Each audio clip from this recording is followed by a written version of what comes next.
এপিসোডের স্টার্টিংয়ে আমাদের জানানো হয় যে ওদের বংশের প্রথম কোন মেয়ের মধ্যে এই শক্তিটি এসেছিল। আসলে 1553 সালে এই শক্তি ওদের বংশের লোক পেয়েছিল, যে কিনা সম্রাট সিয়ামের যুদ্ধে বিখ্যাত হয়ে গিয়েছিল, যার নাম ছিল গেবুন। এরপরে জেনার যখন এই ব্যাপারে জানতে পারে তখন রাজদরবারে ওনাকে নিমন্ত্রণ করা হয়, কিন্তু ও সম্রাটের বিফলের জন্য রেগে গিয়েছিল, যার ফলে উনি রাজদরবারে যাওয়ার জন্যে মানা করে দেয়। আর এই শক্তিটি পরের প্রজন্মে কিভাবে যায় এটা একটি রহস্য। আসলে এই শক্তি ওদের সব মেয়ের জিনের মধ্যে থাকে। এই শক্তিটি 22 বছর বয়সে বেশি অ্যাক্টিভ হয়ে যায়, আর তখন এই বংশের মেয়েরা ওদের পার্টনার খোঁজার জন্য বেরিয়ে পড়ে আর বেশি এক্সাইটেডও হয়ে যায়, যাতে ওরা এই শক্তিটি পরের প্রজন্মে এগিয়ে নিয়ে যেতে পারে। এরপরে আমরা হাওয়ানকে হিসিকের সাথে দেখি, যেখানে হাওয়ান হিসিককে জানায় যে তুমি ডুগো কোম্পানির ওপর নজর রাখো আর আমি সিইওর ব্যাপারে খোঁজ নিচ্ছি। তুমি এটা খুব ভালো করে জানো যে পুলিশ এই ব্যাপারে এত সহজে ইনফরমেশান পাবে না, কারণ এর জন্যে ওদের কাছে অনেক বেশি বাজেট থাকতে হবে। কিন্তু আমার এরকম কোনো ব্যাপার নেই, আমার অনেক কন্ট্যাক্ট রয়েছে যেটাতে তুমি সাহায্য পাবে। হিসিক জানায় যে আমি আপনার ওপর বিশ্বাস করতে পারি না। আপনি আমাকে একটা মেসেজ পাঠিয়েছিলেন যার জন্য আমি এই কাজটা শুরু করেছিলাম, কিন্তু ওখানে আমরা কিছুই পাইনি, তাই জন্যে আমাকে এই মিশনটা এখানেই থামাতে হবে। হাওয়ান জানায় যে কিন্তু তুমি নামসুনের ওপর তো ভরসা করো, ও ওখান থেকে কোনো না কোনো প্রমাণ নিশ্চয়ই নিয়ে আসবে। তখন হিসিক জানায় যে আমি ওর ওপরে ভরসা করতে পারি না, কারণ ও খুব ভালো আর অনেক বেশি রাগও করে। ওর নিজের রাগের ওপর কোনো কন্ট্রোল থাকে না। তখন হাওয়ান জিজ্ঞাসা করে তুমি কি নামসুনকে ভালোবাসো, কারণ তুমি ওর জন্যে এত চিন্তা করছো, ওর ব্যাপারে এত ভাবো। হিসিক জানায় যে আমি একটি পুলিশ অফিসার, তাই জন্যে আমার চিন্তা হয়, আর আপনি যে টাকাটা আমায় দিয়েছেন আমি ওটা রাখতে পারবো না, আমি আপনাকে ওটা ফেরত দিতে চাই। হাওয়ান জানায় যে তুমি ওই টাকাটা ড্রাগ ইনভেস্টিগেশনের ওপর লাগাতে পারো, এটা ভেবে নিও যে আমি ওই টাকাটা ডোনেট করেছি। পরের সিনে আমরা দেখি যে রিহাওয়ার সাথে নামসুনের দেখা হয়ে গেছে, আর ও রিহাওয়াকে জানায় যে সবাই জানতে পেরে গিয়েছে যে তুমি এখানে কাজ করছো। আমরা তোমাকে একবার তো ক্ষমা করে দিয়েছি, কিন্তু তুমি যদি দ্বিতীয়বার আবার ভুল করো তাহলে আমরা তোমাকে আর ক্ষমা করব না। আর রিহাওয়া ওখান থেকে চলে যায়। এরপরে নামসুন নর্মালি ওর নিজের কাজে লেগে পড়ে। ও নিজের স্যারকে জানায় যে আজ হিসিক এখানে আসবে না, কারণ ও ছুটিতে আছে। কিছুক্ষণ পরে নামসুন স্যারকে জিজ্ঞাসা করে যে আপনি কখন থেকে আমাকে শুধু কাজ করতেই দেখে যাচ্ছেন, আপনি কি আমার একটু হেল্প করবেন না?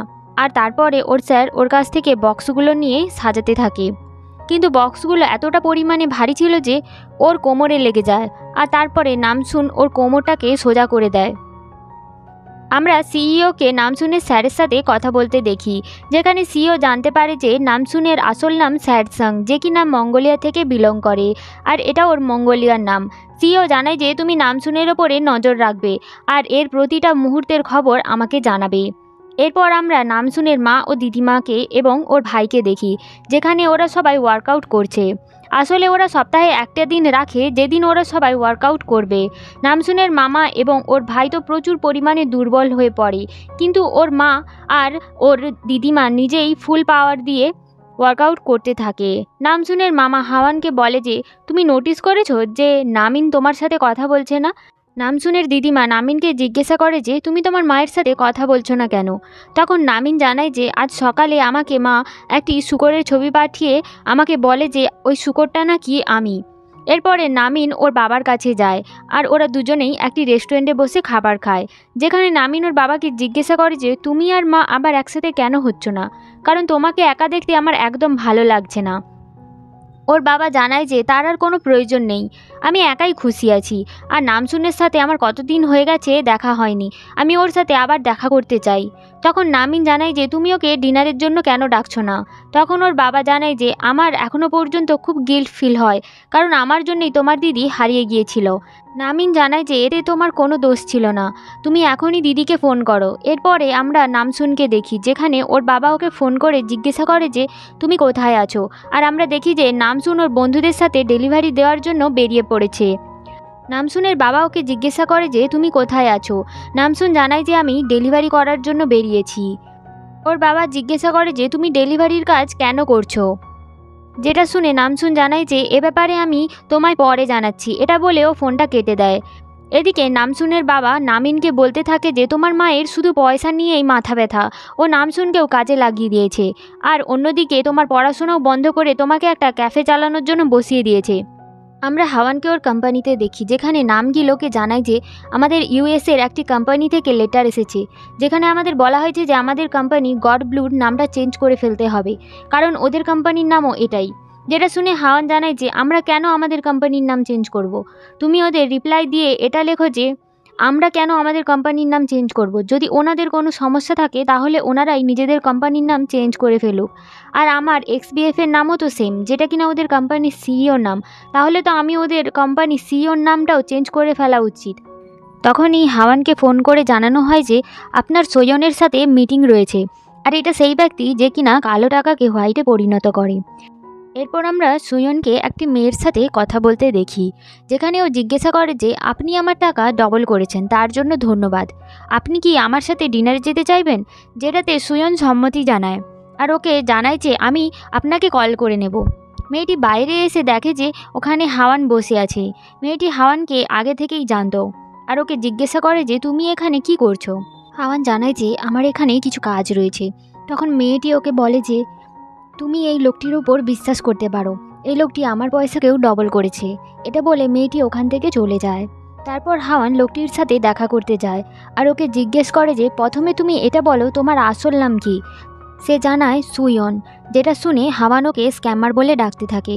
যেটা শুনে সুয়ন রেগে যায় আর ওকে ওখান থেকে চলে যেতে বলে। যেটা শুনে হাওয়ান ওকে জানায় যে তোমার কাছে এত টাকা রয়েছে, কিন্তু তারপরেও তুমি আমার ওপরে চিল্লাচ্ছ, নিশ্চয়ই কোনো গণ্ডগোল আছে, আমাদের আবার দেখা হবে। এটা বলে ওখান থেকেও চলে যায়।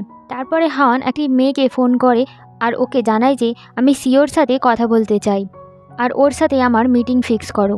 এরপর আমরা হিসিক আর ওর ফ্রেন্ডকে দেখি, যারা কিনা ড্রাগসের রিপোর্ট ওদের সিনিয়রকে দেয়, যে কিনা জল খাচ্ছিল। যেটা দেখে দংশুরও জল খাওয়ার ইচ্ছে হয়, কিন্তু হিসিক ওকে থামিয়ে নেয় আর ওখান থেকে ওকে নিয়ে যেতে থাকে। কিন্তু তখনই দংশু ওখানে পড়ে যায়, কারণ ওর ওপরে ড্রাগসের প্রচুর পরিমাণে প্রভাব পড়েছিল। হিসিক দংশুকে নিয়ে হসপিটালে যাওয়ার জন্য বেরিয়ে যায়, কিন্তু দংশু ওকে জানায় যে ও হসপিটালে যেতে চায় না, কারণ লোক যদি জানতে পারে যে একজন অফিসার ড্রাগস নিয়েছে তাহলে ওর সম্পর্কে লোকেরা অনেক কিছু ভাবতে থাকবে। তাই জন্যে প্লিজ আমাকে আমার বাড়িতে নিয়ে চলো। তারপরে হিসিক এই ব্যাপারটা ইয়ংতাকে ফোন করে জানিয়ে দেয়, আর এদিকে পুলিশ স্টেশনে ওরা সবাই একটি লোকের ফটো স্ক্যান করতে থাকে, আর এটা সেই লোক ছিল যে কিনা জেলের মধ্যে সেই ক্যাদিটাকে মাস্ক দিচ্ছিল। এদিকে হিসিক দংশুকে ওর বাড়ি নিয়ে গিয়ে ওকে ওখানেই ওরকমভাবে শুইয়ে দেয় আর ওর হাত বেঁধে দেয়, আর তখনই ওখানে ইয়ংটক চলে আসে। হিসিক জানায় যে এই সমস্ত কিছু ওই মাস্কটির ফলে হয়েছে। আমি ওই মাস্কটি লুকিয়ে ফেলেছিলাম, কিন্তু তারপরে দংশু ওই মাস্কটিকে দেখে ফেলেছিল, আর ওই মাস্কটির কিছুটা পার্ট পাওয়া যাচ্ছিল না। এদিকে আমরা নামসুন আর ওর বন্ধুদের সাথে দেখি, যারা কিনা ডেলিভারি কাজ করতে গিয়েছিল এবং ফেরত আসছিল। তখনই হিসিকদের কাছে নামসুনের কল আসে, আর ওকে জিজ্ঞাসা করে যে ওখানে কাজ কেমন চলছে। সব কিছু ঠিকঠাক চলছে, কিন্তু তোমার আওয়াজ শুনে মনে হচ্ছে কিছু স্যাড হয়েছে। হিসিক জানায় যে এরকম কিছু না, আমি এখানে অনেক রিসার্চ করেছি, কিন্তু আমি এখানে কিছুই পাইনি। তখন হিসিক ওকে জানায় যে তুমি যদি কোনো রকমের সাদা কালারের কিছু দেখতে পাও তাহলে ওটা নিয়ে আসবে। এরপরেই হিসিক বাকি ড্রাগস কেসগুলোকে দেখতে থাকে যারা মারা গিয়েছিল, আর তখনই আমরা দেখি যে ডংশুয়ের জ্ঞান ফিরে এসেছে, আর ওর ওপরে ড্রাগসের প্রচুর পরিমাণে প্রভাব হয়ে গিয়েছিল। তখনই ওর সামনে হিসিকে দেখে ও হিসিকের গলায় ধরে বসে আর ওকে জিজ্ঞাসা করে যে তুমি আমাকে জল দাওনি কেন। হিসিক ওকে কন্ট্রোল করার চেষ্টা করে, আর ওকে এটা বলতে থাকে যে তোমার ওপরে ড্রাগসের অনেক পরিমাণে প্রভাব হয়ে গিয়েছে, তাই জন্যে তুমি নিজের ওপর কন্ট্রোল করতে পারছো না। কিন্তু ওর কোনো কথাই শুনছিল না, আর তখনই ওখানে নামসুন চলে আসে। ও ডংশুকে তুলে দূরে ফেলে দেয়। হিসিকে জিজ্ঞাসা করে যে তুমি ঠিক আছো তো। হিসিক জানায় যে আমি একদম ঠিক আছি, কিন্তু তুমি ডংশুকে কোনো আঘাত করো না, এইসব কিছু ওই ড্রাগসের কারণে হচ্ছে, ও নিজেকে কন্ট্রোল করতে পারছে না। তখন নামসুন আর হিসিক দুজনে মিলে ডংশুকে কন্ট্রোলে আনে আর ওর হাত পা বেঁধে দেয়। এরপর আমরা সিইওকে রিসার্চারের সাথে কথা বলতে দেখি, যেখানে সিইও ওকে জানায় যে আমি অনেক বেশি হ্যান্ডসাম আর স্ট্রং হতে চাই। রিসার্চার জানায় যে এটা আপনি করতে পারেন, কিন্তু এতে আপনার জীবনের ঝুঁকি আছে। সিইও ড্রাগস রিলেটেডও কথা জিজ্ঞাসা করে। রিসার্চার জানায় যে আমাদের সমস্ত জিনিস শেষ হয়ে গেছে, আমাদের অন্য কান্ট্রি থেকে ড্রাগস বানানোর জিনিস আনতে হবে। আর তখনই ওখানে একজন চলে আসে, আর এটা সেই ছেলেটাই ছিল যে কিনা পুলিশ স্টেশনের সবাই ওকে দেখে ফেলেছিল। তখনই সিইওকে মারতে শুরু করে দেয়, আর ওকে জানায় যে পুলিশ তোমার ব্যাপারে সব কিছু জেনে গেছে, তাই জন্যে তোমার আর এখন এখানে কোনো কাজ নেই। এরপর আমরা নামসুনকে ওয়্যার হাউসে কিছু জিনিস বের করতে দেখি, আর তখনই ওখানে হিসিক চলে আসে। নামসুন ওকে দেখে জিজ্ঞাসা করে যে তুমি তো বলেছিলে তুমি আজকে আসবে না। হিসিক জানায় যে আমার তোমার চিন্তা হচ্ছিল। তখন নামসুন জানায় যে আমারও চিন্তা হচ্ছিল। এরপর এই দুজনে যখন কথা বলছিল, রিহাবা ওদের পেছন থেকে ওদেরকে দেখছিল। আমরা হাওয়ানকে দেখি যে কিনা রেডি হয়ে সিইওর সাথে দেখা করতে যাচ্ছিল। ওয়্যার হাউসের সিসিটিভি ফুটেজ দেখে সিইও জানতে পেরে যায় যে নামসুন রাতের বেলায় এখানে এসছিল। আর রিহাবাকে দেখি যে কিনা নামসুনের পিছনে ছুরি নিয়ে ওকে মারার জন্য এগিয়ে যাচ্ছিল। আর তখনই হিসিক ওকে দেখে ফেলে, কিন্তু তার আগেই রিহাবা নামসুনকে ছুরি মেরে দেয়, আর এখানেই শেষ। আমরা রিহাবাকে দেখি যে কিনা নামসুনের দিকে ছুরি নিয়ে ওকে মারার জন্য এগিয়ে যাচ্ছিল। আর তখনই হিসিক ওকে দেখে ফেলে, কিন্তু তার আগেই রিহাবা নামসুনকে ছুরি মেরে দেয়। তখন আমরা দেখি যে নামসুন তো ছুরিটি ধরে ফেলেছে, আর রিহাবাকে ও দূরে ধাক্কা মেরে ফেলে দেয়।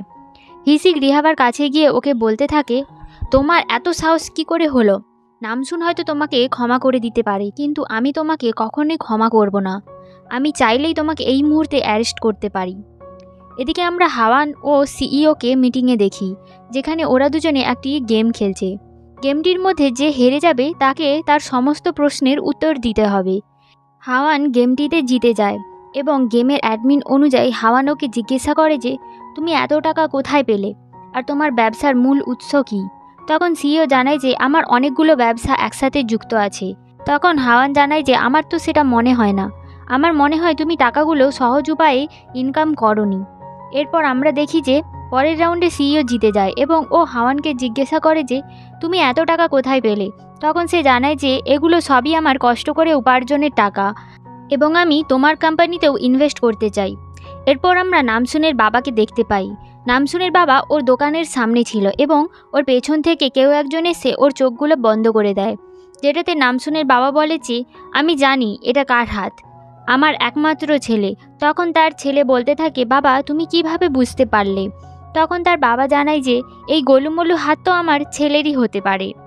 এরপর আমরা হিসিককে নামসুনকে বলতে দেখি যে আমি তোমায় আগেই বলেছিলাম যে এই মেয়েটা কোনো সুবিধের নয়, তুমি শুধু শুধুই ওকে মাফ করতে গিয়েছিলে। এরপর আমরা দেখি ওরা দুজন কথা বলতে থাকে যে আমরা তো এখানে কোনো ধরনের ড্রাগস খুঁজে পাইলাম না, হয়তো সিইওর ল্যাপটপের মধ্যে কিছু ইনফরমেশান আমরা পেতে পারি। এরপর আমরা হিসিকের বন্ধুকে দেখি, যার কিনা জল তেষ্টা পাচ্ছিল, কিন্তু ও তারপরেও জল খাচ্ছিল না। আর আমরা সাইডেই দেখতে পাই যে ওই মাস্কটি পড়ে আছে। এরপর আমরা হাওয়ানকে দেখি, যে কিনা একজনের সাথে কথা বলছে, আর ওকে এটা জিজ্ঞেস করে যে সিইও আগে কোথায় কাজ করত।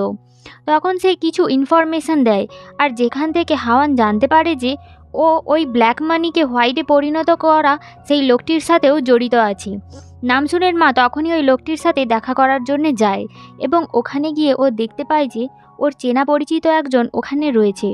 লোকটি হাওয়ানকে দেখে এটা বুঝতে পেরে গিয়েছিল যে হাওয়ান ওর সম্পর্কে সমস্ত কিছু জেনে গিয়েছে। এরপর আমরা নামসুনকে দেখি।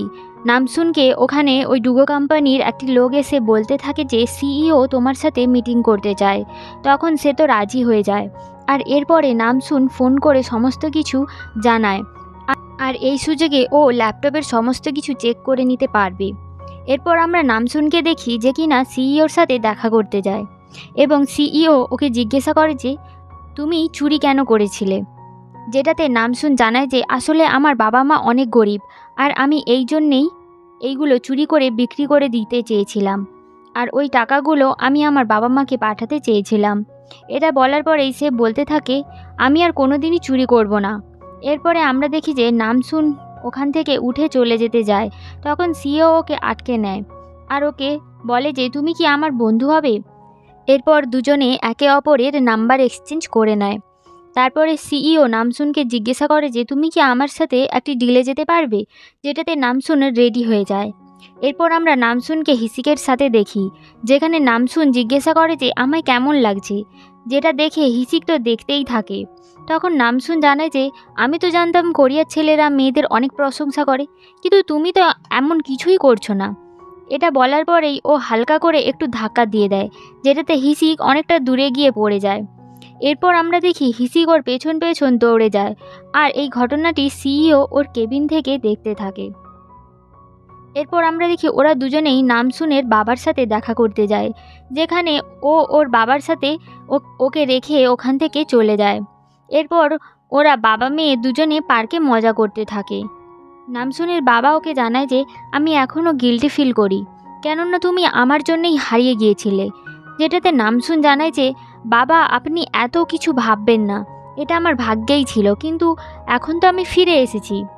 এরপর আমরা সিইওকে দেখি, যে কিনা তার ফোনের মধ্যে নিউজ দেখছিল নামসুনের মায়ের ব্যাপারে, যে ও ওর নিজের মেয়েকে খুঁজে পেয়েছে, কিন্তু সেখানে হাওয়ানের মেয়ের কোনো ছবি দেওয়া থাকে না। এরপর আমরা হাওয়ানের পার্টিতে সবাইকে আসতে দেখি, যেখানে সবাই ডিনার টেবিলে খেতে বসে, আর হাওয়ান হিসিককে ওর পরিচয় জানাতে বলে। এরপর হিসিক জানায় যে আমি একজন পুলিশ অফিসার আর নামসুনের খুব ভালো বন্ধু। এখন নামসুন আর আমার জীবনের খুব গুরুত্বপূর্ণ সময়ে চলছে, কেন জানি না আমার দুজনকে ছাড়া থাকতে পারি না। যেটা শুনে নামসুন খুব খুশি হয়ে যায়। এরপরে আমরা হাওয়ানের সেক্রেটারিকে দেখি, যে কিনা উঠে জানায় যে আমি প্রেগনেন্ট, আর এই বাচ্চার বাবা হচ্ছে নামসুনের বাবা। যেটা শুনে নামসুনের বাবা তো পুরোই অবাক হয়ে যায়। সে বলে এটা কিছুতেই হতে পারে না। এরপর আমরা দেখি ওরা সবাই একটা সারপ্রাইজ রেখেছে, কারণ আজ নামসুনের বাবার বার্থডে। এরপর আমরা দেখি যে হাওয়ান ওখানে গানও গায় আর সবাই মজা করতে থাকে। এরপর আমরা নামসুন আর হিসিককে ছাদে দেখি, যেখানে ওরা দুজন সময় কাটাচ্ছিল। এরপর আমরা নামসুনের ভাইকে হিসিক আর ওর মামা সাথে দেখি, যেখানে ওরা সবাই মিলে বার্থ নিচ্ছিল এবং সবাই ওকে নানা ধরনের প্রশ্ন জিজ্ঞাসা করতে থাকে, যেমন ও কি নামসুনের সাথে ডেট করছে কি না, যেটাতে হিসিক জানায় যে এরকম কোনো ব্যাপার নেই। তখন তারা জানায় যে আমরা জানি তোমাকে তো একটা মেয়ের জন্ম দিতে হবে, আর এর জন্যেই তোমার নামসুনের সাথে বিয়ে হওয়া দরকার। আর হিসিক এই সব কথার কোনো মানে বুঝতে না পেরে ও শুধু শুনেই যায়। এদিকে আমরা নামসুন, হাওয়ান এবং নামসুনের দিদিমাকে দেখি স্নান করতে, যেখানে নামসুনের দিদিমা হাওয়ানকে জানায় যে তুমি তো এখন তোমার হাজব্যান্ডের সাথে থাকতে পারো, এখন তো তোমার মেয়েও ফিরে চলে এসেছে। যেটাতে হাওয়ান জানায় যে সেটা আর সম্ভব নয়, আমরা একসাথে থাকতে শুরু করলে আমাদের আবার প্রচুর পরিমাণে ঝগড়া হবে, এর থেকে আমরা আলাদাই অনেক ভালো আছি। আমরা নামসুনকে সিইওর সাথে দেখি, যেখানে সিইও ওকে জানায় যে আমি তোমায় একটা জায়গায় নিয়ে যেতে চাই, যেখানে তোমাকে কিছু পরীক্ষা দিতে হবে, আর এরপরেই তোমার চাকরিটি কনফার্ম হয়ে যাবে। এরপরে ওরা দুজনে বেরিয়ে পড়ে। এরপর আমরা দেখি যে নামসুনকে একটা জায়গায় নিয়ে যাওয়া হয়, যেখানে ওর ওপর অনেক ভারী জিনিস ফেলে দেওয়া হয়, কিন্তু নামসুন তার সমস্ত শক্তি দিয়ে সেটাকে আটকে নেয়, আর সেই শক্তিটি ওর মা এবং ওর দিদিমা বুঝতে পেরে যায়, যেটার ফলে হাওয়ান ওর কাছে তাড়াতাড়ি আসার জন্যে বেরিয়ে পড়ে। লাস্ট এপিসোডে আমরা দেখেছিলাম যে হাওয়ান বাইকে করে কোথাও যাচ্ছিল এবং দুজন লোক ওর রাস্তা ঘিরে দাঁড়ায়, যার মধ্যে একজন হাওয়ানকে বলে যে তুমি কোন ক্লাব থেকে এসেছো, তুমি আমাদের গ্রুপে জয়েন হয়ে যাচ্ছ না কেন। এটা বলে ওরা ওদের ক্লাবের একটি কার্ড হাওয়ানকে দেয় এবং ওর সাথে খারাপ ব্যবহার করার চেষ্টা করে। তখন হাওয়ান গাড়ি থেকে নিচে নেমে ওদের গাড়ির একটি হেলমেটকে ভেঙে গুঁড়ো গুঁড়ো করে দেয়, আর বলে যে আজকের পর যদি তোমরা কারোর সাথে খারাপ ব্যবহার করো, তাহলে আমি এই হেলমেটের জায়গায় তোমাদেরকে এভাবে চূর্ণ করে দেব। এদিকে আমরা নামসুনকে দেখি, যার উপরে সিইও একটি ভারী প্ল্যাটফর্ম ফেলে দেয়। নামসুন নিজের পাওয়ার ইউজ করে প্ল্যাটফর্মটিকে দূরে সরিয়ে দেয় এবং এক লাফে সিইওর সামনে চলে আসে।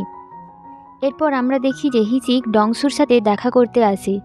হিসিক ওকে জিজ্ঞাসা করে যে তোমার শরীর এখন কেমন আছে। ডংসু জানায় যে আমি এখন ঠিক আছি, কিন্তু কিছুটা জল খেয়েছিলাম, তাতে আমার কোনো অসুবিধে হয়নি। এরপর আমরা দেখি যে ডংসু মাস্কটির কিছু অংশ বাড়ি নিয়ে যায় এবং সেটাকে জলে গুলিয়ে খেয়ে নেয়। হিসিকের কাছে একটি ফোন আসে, যেখানে ও জানতে পেরে যায় যে আরও একজনের মৃত্যু হয়েছে। আমরা গিলজুন আর জুনিকে দেখি, যারা রেস্টুরেন্টের মধ্যে হ্যাংওভার কাটানোর জন্য স্যুপ খাচ্ছিল। জুনি নামসুনের দিদিমাকে জিজ্ঞাসা করে এই রেস্টুরেন্টে কি তোমার মেয়ের। নাম শুনে দিদিমা জানায় যে হ্যাঁ। তখন জুনি জিজ্ঞাসা করে যে তোমার মেয়ের কাছে এত টাকা কোথা থেকে এসেছে? তোমার হাজবেন্ড কি অনেক টাকা ইনকাম করতো? তখন নাম শুনে দিদিমা জানায় যে না, তেমন কিছু না, ওর কাছে তো একদমই টাকা ছিল না। আমি যখন কাজ করতাম হাওয়ান আমার সাথে কাজ করতো, কারণ ওর পড়ালেখার ওপর মন ছিল না। ওখান থেকে আমরা অনেক টাকা ইনকাম করি এবং সেখান থেকে কিছু টাকা আমি হাওয়ানকে দিয়েছিলাম, যেটা দিয়ে ও কিছু জমি এবং একটি রেস্টুরেন্ট কিনে নেয়, আর বাকি টাকা শেয়ার মার্কেটে দিয়ে দেয়। এরপর আমরা মিষ্ণু আর হিংসুকে দেখি, যেখানে মিষ্ণু ওকে জিজ্ঞাসা করে যে ফিল্মের কাজের পর তুমি আমার সাথে একদমই আর আগের মতনই কথা বলছো না, সময় কাটাচ্ছ না। তখন হিংসু জানায় যে আমরা আর আগের মতো নেই।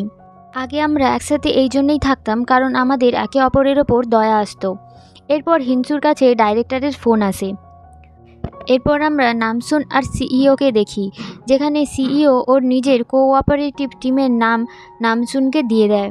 নামসুন জানায় যে সেসব তো ঠিক আছে, কিন্তু আমি আর কোনো রকমের টেস্ট দেব না, আমার এসব ভালো লাগে না।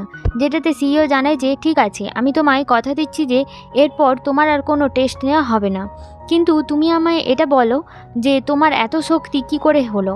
তুমি কি মঙ্গোলিয়াতে এমন কিছু খেতে বা কোনো ধরনের মেডিসিন নিতে যার ফলে তোমার এত শক্তি? তখন নামসুনের ওর মায়ের কথা মনে পড়ে যায়, যে কোনো রকমভাবে কেউ যেন জানতে না পারে যে তোমার এই শক্তি জন্ম থেকে রয়েছে।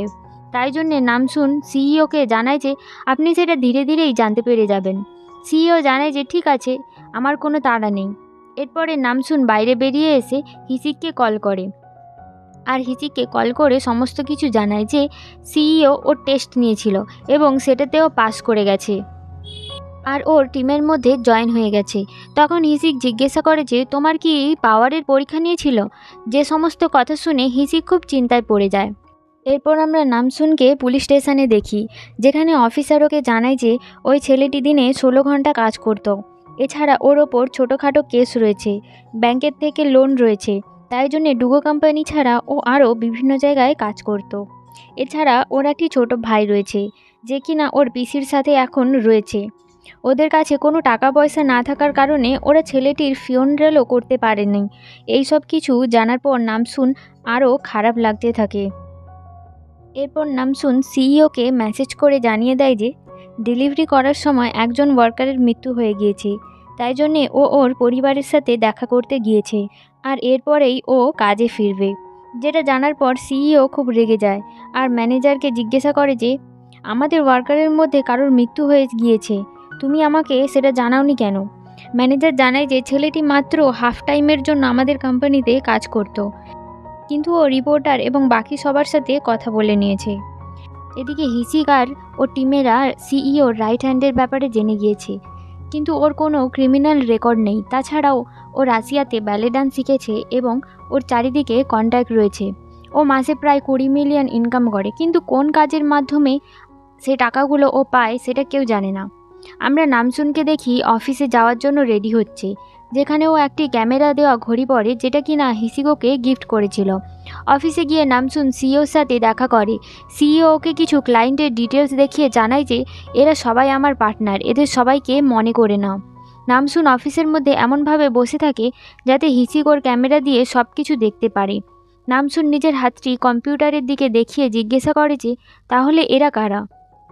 সিইও জানায় যে এরা সবাই আমার পার্টনার, যারা আমার বিজনেসকে বাড়ানোর কাজে সাহায্য করে।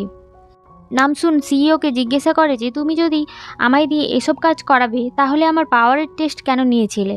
যেটাতে সিইও জানায় যে তুমি ধীরে ধীরে সব কিছু জানতে পেরে যাবে। এরপর ওরা দুজনে হেরিটেজ ক্লাবে যাওয়ার জন্য বেরিয়ে পড়ে। এদিকে হিসিকোর সিনিয়রের সাথে হেরিটেজ ক্লাবের সামনেই গাড়ির মধ্যে বসে হেরিটেজ ক্লাবের সমস্ত মেম্বারদের ওপর নজর রাখছিল। তখনই ও ক্যামেরার মধ্যে দেখে যে নামসুনও এখানে সিইওর সাথে এসেছে, যেখানে সিইওর রাইট হ্যান্ডও রয়েছে এবং সেখানে নামসুনের সাথে সিইও ম্যারি কিমের দেখা করিয়ে দেয়। আর ও ম্যারি কিমকে জানায় যে আজ থেকে এ আমার জন্য লোয়েস্টের কাজ করবে, তাই জন্যে একে সমস্ত কাজ বুঝিয়ে দাও। কিন্তু কিমের এতে আপত্তি ছিল, তাই জন্যে ও সিইওকে জানায় যে আমি এর আগে তোমার সাথে কথা বলতে চাই। এরপরে আমরা সিইও আর মিস কিমকে কথা বলতে দেখি। ম্যারি কিম সিইওকে জিজ্ঞাসা করে যে এই মেয়েটি কে আর আমি আমার সমস্ত কাজ ওকে কেন দিয়ে দেব। সিইও জানায় যে আমি ওকে আমার ইনার সার্কেলের মধ্যে আনতে চাই। ও কোনো মেডিসিনের জন্য এত শক্তিশালী নয়, বরং এই শক্তিটি ওর জন্ম থেকেই রয়েছে। ভগবানও ওকে আমার জন্যেই পাঠিয়েছে, ঠিক একটা গিফটের মতো। কিন্তু এত সহজে আমি ওকে আমার কোনো কাজ দেব না। আমি প্রথমে দেখতে চাই যে ও কাজের যোগ্য কিনা। এদিকে আমরা নামসুনকে দেখি যে কিনা চারিদিকে ক্যামেরাটিকে ঘুরিয়ে ঘুরিয়ে দেখাচ্ছিল। আর তখনই ওখানে ম্যারি কিম চলে আসে, নামসুনকে ড্রিঙ্ক অফার করে, যেটা ও নিয়ে নেয়। আর তারপরেই নামসুনের দম বন্ধ হয়ে আসে আর ও ওখানেই পড়ে যায়, যেটা হিসিক ওর ক্যামেরার মাধ্যমে দেখে এবং চিন্তায় পড়ে যায়। আর তাড়াতাড়ি নামসুনের কাছে যাওয়ার জন্য গাড়ি থেকে বেরিয়ে পড়ে। এদিকে আমরা দেখি যে ম্যারি কিম নামসুনকে জানায় যে তুমি এইভাবে সিইওকে বাঁচাবে, যে যা দেবে তাই তুমি খেয়ে নেবে। আমি এতে এমন একটা ওষুধ মিশিয়েছি যার ফলে তুমি 3 ঘন্টার জন্য প্যারালাইজ হয়ে যাবে। আর এটা বলার পরেই ও হাসতে হাসতে ওখান থেকে চলে যাচ্ছিল। আর তখনই আমরা দেখি যে নামসুন ওর পেছনে দাঁড়িয়ে পড়ে আর জিজ্ঞাসা করে যে এটা কি আমার কোনো টেস্ট ছিল? এই ড্রিঙ্কটি খুব স্ট্রং ছিল, কিন্তু আমার খুব মজা লেগেছে। তুমি জানো, ছোটোবেলায় আমি জ্বলন্ত আগুনের পিণ্ডকে গিলে নিয়েছিলাম। যখন আমি ওটাকে হজম করতে পেরেছি তখন এটা কী এমন জিনিস। আর তারপরে নামসুন ওকে ধরে ওখানেই সোফার ওপরে বসিয়ে দেয়। আমরা হিসিককে দেখি, যখনই ও ক্লাবের মধ্যে ঢুকতে যাচ্ছিল তখনই ওখান থেকে সিইও বেরিয়ে আসে। হিসিক তাকে দেখে ফেলে, নিজের চেহারা লুকিয়ে ফেলে আর তারপরেই ভেতরে যাওয়ার চেষ্টা করে, কিন্তু তখনই ওর সিনিয়র ওকে নিজের কাছে ডেকে নেয়। সিইও ওকে দেখে ফেলে কিন্তু কোনো গুরুত্ব দেয় না। আর তারপরে ও নিজের সায়েন্টিস্টের সাথে কথা বলতে লাগে। সায়েন্টিস্ট ওকে জানায় যে যে সমস্ত টেস্ট হয়েছে ওই মেয়েটি একদম পারফেক্ট। হিসিক যখন গাড়ির ভেতরে আসে তখন সিনিয়র ওকে দেখায় যে নামসুন একদম ঠিক আছে, যেটা দেখে হিসিকের স্বস্তি বোধ হয়। এদিকে আমরা নামসুন আর ম্যারি কিমকে দেখি, যেখানে ওরা দুজনেই ড্রিঙ্ক করছিল। নামসুন ম্যারি কিমকে চ্যালেঞ্জ দিয়েছিল যে নামসুন যত গ্লাস ড্রিঙ্ক করবে ম্যারি কিমকেও ঠিক ততগুলি গ্লাস ড্রিঙ্ক করতে হবে। যেখানে নামসুন অনেকগুলো ড্রিঙ্ক করে, ওর কিছু হয় না, সেখানে ম্যারি কিম একেবারে অবস্থা খারাপ হয়ে যায়। আর তারপরে নামসুন ওখানের ভিডিও আবার বানানো শুরু করে। এরপরে যখন ও ওখান থেকে বেরিয়ে যায় তখন ওর সাথে সিইওর দেখা হয়ে যায়, যেখানে নামসুন সিইওকে জানায় যে আজ অনেক ড্রিঙ্ক করে ফেলেছি, তাই জন্যে আমার বাড়ি যাওয়া দরকার। যেটাতে সিইও জানায় যে তুমি নিজেই সব সিদ্ধান্ত নিয়ে নাও, কখন আসবে কখন যাবে। ঠিক আছে, তুমি অনেক টায়ার্ড হয়ে গিয়েছো, যাও গিয়ে আরাম করো। এরপরে নামসুন ওখান থেকে বেরিয়ে সোজা হিসিকদের কাছে চলে যায়। হিসিক ওর গালে হাত দিয়ে ওকে জিজ্ঞাসা করে যে তুমি ঠিক আছো তো, আমরা কি ডক্টরের কাছে নিয়ে যাব? যেটাতে নামসুন জানায় যে তার কোনো দরকার নেই, কিন্তু এই জাসুসের কাজটা আমার খুব পছন্দ হয়েছে। তারপরও নিজের ঘড়িটি দেখিয়ে ওদেরকে জানায় যে এর মধ্যে সব কিছু রয়েছে। আমার মনে হচ্ছে এই ড্রাগসের কাজগুলো এই ক্লাবের মধ্যে থেকেই চালানো হচ্ছে। আমি ভাবছি আজকেই রাতের মধ্যেই আমি এই অফিসে গিয়ে ওর সমস্ত ক্লায়েন্টের ইনফরমেশন কালেক্ট করে নেব। যেটাতে হিসিক জানায় যে তোমার এটা খুব সহজ মনে হচ্ছে, তুমি জানো তুমি যদি ধরা পড়ে যাও তাহলে তোমার অবস্থা কি হবে? তখন নামসুন বলে যে আমায় কি তোমার পাগল মনে হচ্ছে? আমি ওখানে আমার পুরো গেট আপ চেঞ্জ করে যাব। আমরা নামসুনকে ডুগো কোম্পানির ভেতরে দেখি, যেখানে ও লেজার লাইট পার করে অফিসের ভেতরে ঢুকে এবং কম্পিউটার থেকে ইনফরমেশন চেক করতে থাকে। এরপরে ওখান থেকে ও সমস্ত ইনফরমেশন নিয়ে নেয়।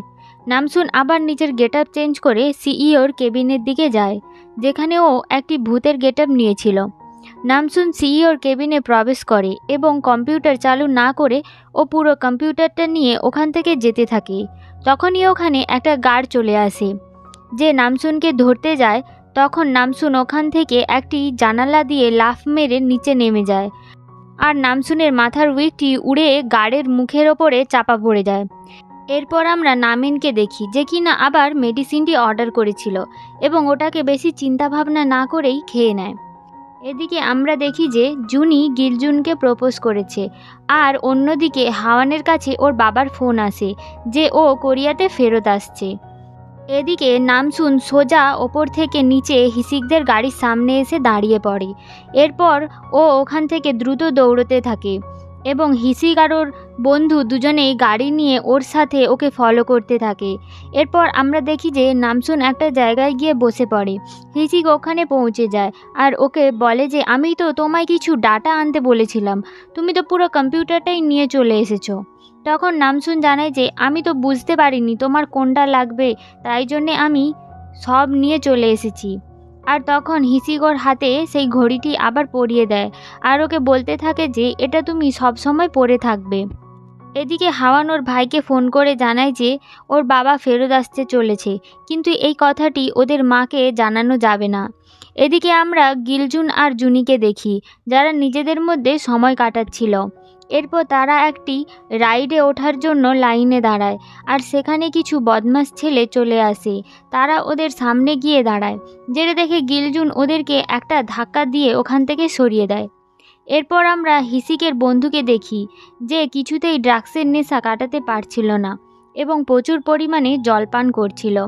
এদিকে নামিনও ওই ট্যাবলেটটিতে অভ্যস্ত হয়ে যায় এবং ওই ট্যাবলেটটি খাওয়ার পরেই সে সব কিছু উল্টোপাল্টা দেখতে থাকে। আমরা সিইওকে দেখি একটা জায়গায় বক্সিং করতে, যেখানে আমরা দেখি যে ছোটোবেলায় ও খাবারের জন্য বক্সিং করত, যেখানে রাশিয়ানরা কিছু অনাথ বাচ্চাদের নিয়ে যেত এবং ওদের খাবার দেওয়ার জন্য লড়াই করাতো। যে জিততো সেই খাবারটি খেতে পেত। এখানে আমরা দেখি যে ছোটোবেলায় সিইও একটি বাচ্চার সাথে লড়াই করছিল। সিইও খুব দুর্বল থাকায় ও প্রতিবারই হেরে যেত, যেখানে ছোট বাচ্চাটি সিইওকে জানায় যে আজ আমি হেরে যাব, যার ফলে তুমি আবার খাবার খেতে পারবে। এরপর আমরা হাওয়ানকে দেখি, যেখানে ও জানতে পেরে যায় যে রিহাবা নামসুনের ওপর অ্যাটাক করেছিল। তখনই ওখানে নামসুন চলে আসে এবং ওর কাছে হাওয়ান সব কিছু জানতে চাইলে নামসুন জানায় যে এরকম কিছু না, এত চিন্তা করার কোনো দরকার নেই। এরপর আমরা দেখি যে হাওয়ান রিহাবার সাথে দেখা করতে যায়, যেখানে রিহাবাকে জানায় যে তুমি এমনটা কেন করছো, পারলে তুমি সব সময় সততার পথে চলাচল করো, তাহলে জীবনে সব জায়গায় তুমি সফল হতে পারবে। তখন রিহাবা বলে যে নামসুন যদি না আসতো তাহলে আমি আমার জীবনে অনেক সফল হতাম, আমি আপনার মেয়ে হয়ে জীবনযাপন করতে পারতাম, আমি ওই কাটানো কয়েকটা দিন কিছুতেই ভুলতে পারছি না।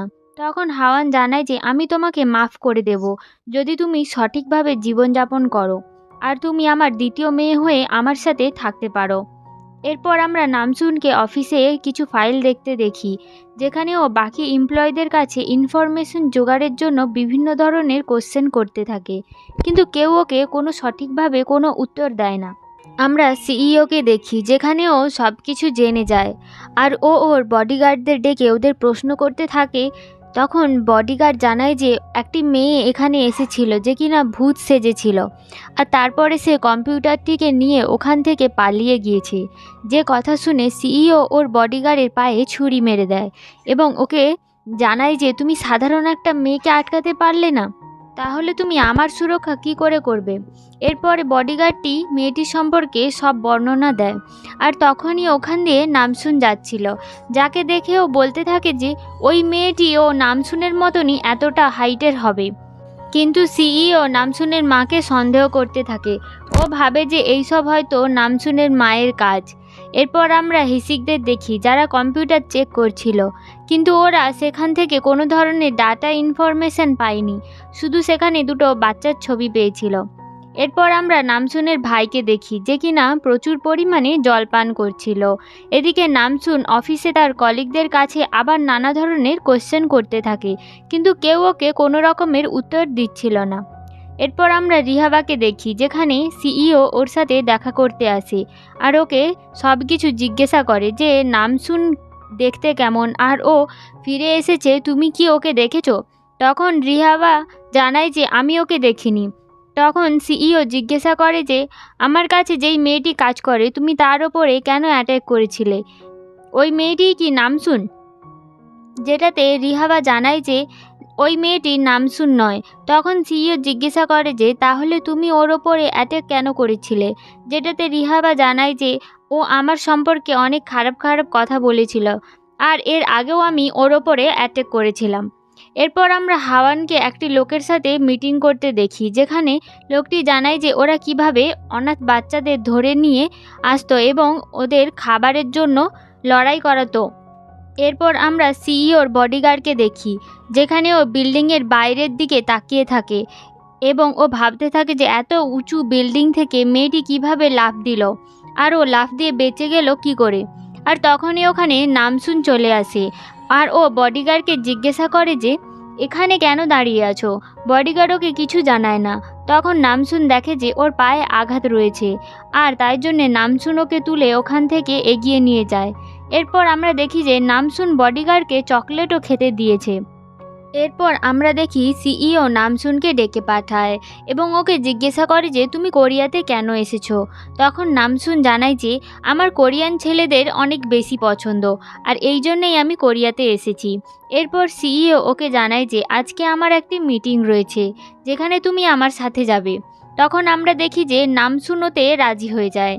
এরপরে আমরা হাওয়ানকে আর হিসিককে একসাথে দেখি, যেখানে ওরা দুজনে সিইওর সাথে দেখা করতে আসে, যেখানে নামসুন ওদেরকে দেখে অবাক হয়ে যায়, কিন্তু ওরা কোনো রিয়াকশন দেয় না। এরপর আমরা দেখি যে হিসিক বাইরে যাওয়ার নাম করে ওখান থেকে বেরিয়ে আসে এবং ও বিভিন্ন চালাকির মাধ্যমে ওই সিকিউরিটি দেওয়া রুমটির মধ্যে যাওয়ার চেষ্টা করে এবং ও সেটাতে সফলও হয়ে যায়। ওখানে যাওয়ার পরে ও সেখানে একটি ছোট্ট ক্যামেরা লাগিয়ে দেয়, আর তখনই ওখানে সিইওর বডিগার্ড চলে আসে এবং হিসি ওখান থেকে কোনোভাবে বেরিয়ে চলে আসে। এদিকে আমরা দেখি হাওয়ান সিইওকে বিভিন্ন ধরনের প্রশ্ন করতে থাকে, যেই প্রশ্নগুলো নামসুনের খুব একটা পছন্দ হয় না। তখন নামসুন ওকে জানায় যে আপনার ইমোশনের ওপর একটু কন্ট্রোল রাখা উচিত। এরপর আমরা দেখি যে ওই গ্রুপের একটি মেয়ে নামসুনকে ওর সাথে নিয়ে যায় এবং কিছু গুন্ডা দিয়ে ওর ওপরে অ্যাটাক করায়, কিন্তু নামসুন সেখানেও জিতে আসে।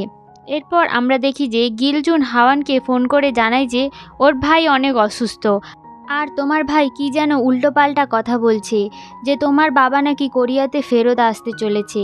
এই কথাটা কি সত্যি? এই কথাটা শুনে হাওয়ান কোনো উত্তর দেয় না।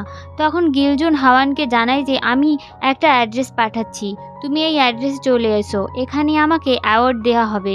যেখানে নামসুনের মা পৌঁছে যায়, আর সেখানে যাওয়ার পরেই গিলজুন হাওয়ানকে বিভিন্ন ধরনের প্রশ্ন করতে থাকে, যেটাতে হাওয়ান জানায় যে ওর বাবা আবার কোরিয়াতে ফেরত আসছে, যেটা শুনে ওর মা ওখানেই পড়ে যায়।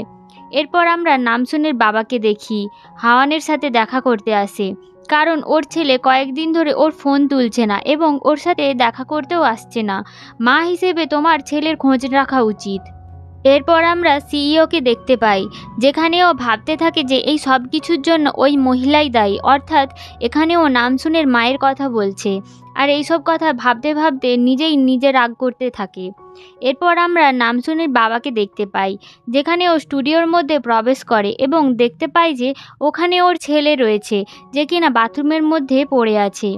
এরপর আমরা সিইওকে দেখি নামসুনকে ডেকে পাঠায়, আর ওকে জানায় যে তোমায় একটা কাজ করতে হবে, একটা মানুষকে তোমায় ফোন করতে হবে। আসলে আমি এই অর্ডারটা অনেক আগেই একজনকে দিয়ে ফেলেছি, হয়তো বা সে এই কাজটা করেই ফেলেছে। এরপর আমরা দেখি যে একটি বড় ট্রাক নামসুনের মায়ের গাড়িকে ধাক্কা দিয়ে ওখানে ফেলে চলে গিয়েছে। আর আমরা এপিসোডের স্টার্টিংয়ে দেখি যে হাওয়ানের খুব বাজেভাবে অ্যাক্সিডেন্ট হয়ে গিয়েছে, ওকে এমার্জেন্সিতে নিয়ে যাওয়া হচ্ছে। এদিকে আমরা সিইওর রাইট হ্যান্ডকে দেখি, যে কিনা অ্যাক্সিডেন্ট করার পরে নিজের গাড়ির নাম্বার প্লেটটি বদলে নিচ্ছিল, আর তখনই ওর কাছে সিইওর ফোন আসে, আর ও জিজ্ঞাসা করে যে হাওয়ানকে কোন হসপিটালে ভর্তি করা হয়েছে, যেটাতে ড্রাইভারটি জানায় যে গুংজু হসপিটালে। সিইও জানায় যে দেখে রেখো যেন ও কোনোভাবেই বেঁচে না ফিরতে পারে। আর এই সমস্ত কথা সিইও নামসুনের সামনেই বলছিল। এরপর যখন সিইওর রাইট হ্যান্ড ট্রাকটি সামনের দিকে এগিয়ে নিয়ে যাচ্ছিল, তখন আমরা দেখি যে ট্রাকটি পাংচার হয়ে গিয়েছে, যেটা কিনা কেউ ইচ্ছে করে করেছে। এদিকে হিসিকো তাড়াতাড়ি খবরটি পেয়ে হসপিটালে পৌঁছে যায় হাওয়ানের সাথে দেখা করার জন্যে, কিন্তু হসপিটালে হাওয়ানের সাথে কাউকে দেখা করতে দেওয়া হচ্ছিল না। এবং ওই একই হসপিটালে আমরা হাওয়ানের মাকে দেখি, যে কিনা নিজের হাজব্যান্ডকে ভর্তি করার জন্য নিয়ে এসেছিল। ডাক্তারের কাছ থেকে ও জানতে পারে যে হাওয়ানের অ্যাক্সিডেন্ট হয়েছে, আর ও হসপিটালে ভর্তি রয়েছে। ওর সাথে দেখা করার জন্যে ও তাড়াতাড়ি পৌঁছে যায়, কিন্তু গার্ড ওকে ভেতরে যেতে দিচ্ছিল না।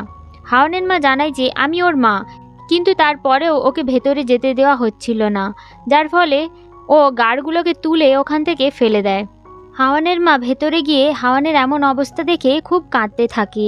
তখন ওর কাছে হাওয়ানের ফোন আসে, যেখানে হাওয়ানের মা জানায় যে কি শুরু করেছো তুমি, যদি তুমি ওখানে থাকো তাহলে এখানে কে? তখন হাওয়ান জানায় যে ওটা আমার পুতুল, আমি একদম ঠিক আছি, এটা আমার আর নামসুনের প্ল্যান, সিইও যাতে বুঝতে না পারে, যার ফলে ও ভুল সিদ্ধান্ত নিয়ে নেয়, আর এই সব কিছু আমাদের প্ল্যান অনুযায়ী হচ্ছে। এরপর আমরা নামসুনকে দেখি, যেখানে ও সিইওকে জানায় যে রেগে গিয়ে কাউকে প্রাণে মেরে দেওয়াটা ঠিক নয়। সিইও জানায় যে আমি ভেবেছিলাম তুমি আমার সঙ্গ দেবে, কিন্তু আমি ভুল ছিলাম। তারপর নামসুন খুব ভেবেচিন্তে উত্তর দেয়, একদমই না, আপনি যেটা চাইবেন সেটাই হবে। আপনি কি সত্যি সত্যি ওই মহিলাটিকে মেরে ফেলেছেন? যেটাতে সিইও জানায় যে এখনও কনফার্ম হয়নি, কনফার্ম হয়ে গেলে আমি তোমায় জানিয়ে দেব। আর যদি আজকে না মারা যায় তাহলে কোনো না কোনো দিন একদিন নিশ্চয়ই মারা যাবে। যেটাতে নামসুন জিজ্ঞাসা করে যে আপনি কি আমাকে এটার জন্য কাজে রেখেছিলেন? যেটাতে সিইও জানায় যে তুমি কি তাহলে কারোর জীবন নিতে পারবে না? নামসুন জানায় যে হ্যাঁ, নিশ্চয়ই নিতে পারবো, আমি আপনার জন্যে সব কিছু করতে পারি। এরপরে আমরা নামসুনকে ওয়াশরুমে দেখি, যেখানে আমরা জানতে পারি যে এই সব কিছু নামসুন আর হাওয়ানের প্ল্যান ছিল। নামসুন ওর মাকে গিয়ে জিজ্ঞাসা করে যে তুমি সিইওকে অত উস্কোচ্ছিলে কেন? তুমি জানো ও খুব ডেঞ্জারাস লোক, ও যদি কিছু করে দেয়। হাওয়ান নামসুনকে বলে যে তোমার মা শুধুমাত্র স্ট্রং নয়, বরং খারাপ মানুষদের চিনতেও খুব পারদর্শী। এরপরে নামসুনের কাছে হাওয়ানের মেসেজ আসে যে আমি একদম ঠিক আছি, আমাদের প্ল্যানটি একদম সাকসেসফুল। যেটা শুনে নামসুন রিল্যাক্স ফিল করে আর বলতে থাকে মা তুমি খুব স্মার্ট। আর তখনই ওখানে ওর অফিসের কলিগ চলে আসে আর ওকে জিজ্ঞাসা করে যে তুমি এখানে কি করছো? নামসুন জানায় যে আমি তো এখানে এমনিই দাঁড়িয়ে আছি।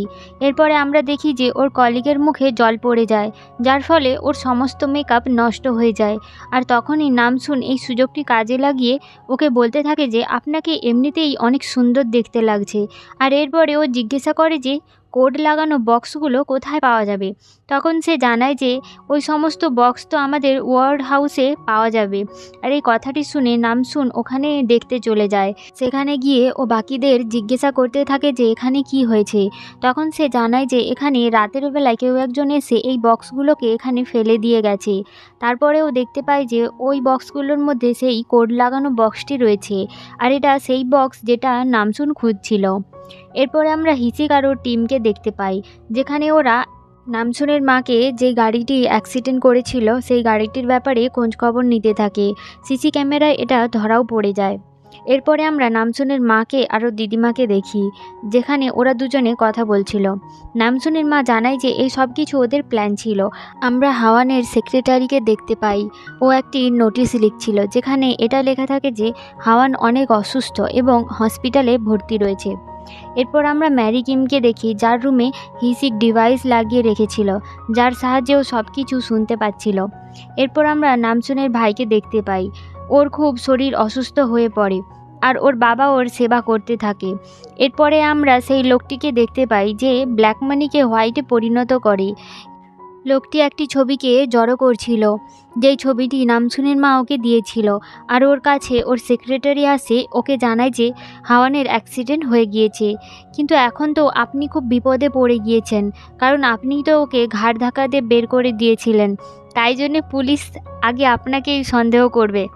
এরপর আমরা নামসুনকে সিইওর কেবিনে দেখি, যেখানে ও গিয়ে দেখে যে সিইও একটি নীল রঙের কিছু তরল পদার্থ পান করছিল। নামসুনকে ও জিজ্ঞাসা করে যে তুমি কি আমার সাথে ডিনারে যাবে? এদিকে হিসিক, যে কিনা দুই জায়গারই কথা শোনার ফলে কোনো কথাই বুঝতে পারছিল না, তাই জন্য ইয়ংতাক ওর কাছ থেকে একটি মাইক নিয়ে নেয় আর ওকে জানায় যে আমায় দাও, আমি এটা শুনে নিচ্ছি। হিসিক নামসুনের আর সিইওর কথা শুনে খুব জেলাস ফিল করতে থাকে। এদিকে আমরা হাওয়ান আর ওর ভাইকে হসপিটালে দেখি, যেখানে ওরা ওদের বাবার সাথে দেখা করতে এসেছিল। ওরা জিজ্ঞাসা করে যে তুমি আমাদের ছেড়ে চলে গিয়েছিলে কেন? তখন ওর বাবা জানায় যে আমি নামসুনকে খোঁজার জন্য গিয়েছিলাম, ওখানে আমার একটি সাধু বাবার সাথে দেখা হয়ে যায়, যে এটা জানায় যে তুমি এখানে প্রার্থনা করলে নামসুনকে পেয়ে যাবে, তাই আমি ওখানে প্রার্থনা করতে থাকি। আর কিছুদিন পর ওই সাধু বাবা আমায় বলে যে তুমি এখন এখান থেকে চলে যেতে পারো। তখন হাওয়ান জানায় যে নামসুন ফেরত চলে এসেছে। এরপর আমরা সিইও আর নামসুনকে একটি রেস্টুরেন্টে দেখতে পাই, যেখানে সিইও নামসুনকে জিজ্ঞাসা করে যে তুমি এত স্ট্রং কী করে? তখন নামসুন বলতে থাকে যে আমি যেখানে থাকতাম সেখানে সবাই এভাবেই স্ট্রং, আমার বাবা মাও অনেক স্ট্রং। তাই ও বলতে থাকে যে আমার তো তোমায় দেখে অনেক জেলাস ফিল হয় যে তুমি এত সুন্দর পরিবেশে বড় হয়েছো। আর হিসিক এই সমস্ত কথা শুনে খুব জেলাস ফিল করতে থাকে। এদিকে আমরা হিসিকের সেই পুলিশ অফিসার ফ্রেন্ডকে দেখি, যে কিনা সমুদ্রের মধ্যে যাচ্ছিল এবং ওখানে থাকা কিছু লোকজন ওকে দেখে ফেলে আর ওকে বাঁচানোর জন্য ওকে ধরে আনতে যায়। এরপরে আমরা দেখি যে ও সবাইকে ধাক্কা মেরে ওখান থেকে বেরিয়ে আসে। আমরা সিইওকে দেখি, যেখানে ওর কাছে একটি ফোন আসে এবং ও জানায় যে কাল একটি মাল ডেলিভার হবে, যার কোড ও ফোনের মধ্যে বলতে থাকে, যে সব কথা হিসিকরা ওর ক্যামেরার মাধ্যমে দেখতে পাচ্ছিল আর এই কোডটিও নোট করে নেয়। ডিনার করা শেষ হয়ে গেলে সিইও নামসুনকে ওর বাড়ি পৌঁছাতে যায়, কিন্তু নামসুনে অনেক মানা করলেও ওর কোনো কথা শোনে না। এই সমস্ত কথা হিসিক শুনতে পাচ্ছিল, যার ফলে ও নামসুনকে তখনই একটা মেসেজ করে জানিয়ে দেয় যে তুমি আমার বাড়ি চলে যাও। এরপর আমরা দেখি যে সিইও ওকে ওর বাড়িতে ছাড়তে যায়। সেখানে সিইও ও নামসুনকে জিজ্ঞাসা করে যে তুমি এখানে থাকো। তখন নামসুন জানায় যে এটা আমার বাড়ি না, এটা আমার একটা ফ্রেন্ডের বাড়ি, আমি ওর সাথেই থাকি। সিইও ওখান থেকে চলে যাচ্ছিল এবং যেতে যেতে ও ওর ছোটোবেলার কথা মনে করতে থাকে, যেখানে ও ছোটোবেলাতে একজনকে খুন করতে বাধ্য হয়েছিল। এদিকে নামসুন হিসিকের ফ্ল্যাটের মধ্যে গিয়ে কিছু খাবার খেতে থাকে এবং ওখানেই সোফার ওপরে ঘুমিয়ে পড়ে। কিছুক্ষণ পর ওখানে হিসিক চলে আসে আর ও নামসুনকে জাগাতে যাচ্ছিল, তখনই ও দেখে যে নামসুনের গলায় কিছু একটা লেগে আছে। হিসিক সেটা পরিষ্কার করতে গেলে ও নামসুনকে কিস করে ফেলে, যার ফলে নামসুনের ঘুম ভেঙে যায়। নামসুন জানায় যে আসলে আমি বুঝতে পারিনি তুমি এইভাবে চলে আসবে। এরপরে আমরা হিসিককে নুডল খেতে দেখি এবং ওর পাশেই বসে থাকে নামসুন। এরপর নামসুনও নুডল খেতে চায় আর তখনই হিসিক ওকে একটা কিস করে দেয় আর বলতে থাকে যে এই নুডল তোমায় খেতে হবে না। এরপর আমরা নামসুনের বাবাকে দেখতে পাই, যার হাতে ওই ওষুধটি লেগে গিয়েছিল এবং ওই ওষুধটি সে ইন্টারনেটে সার্চ করতে থাকে।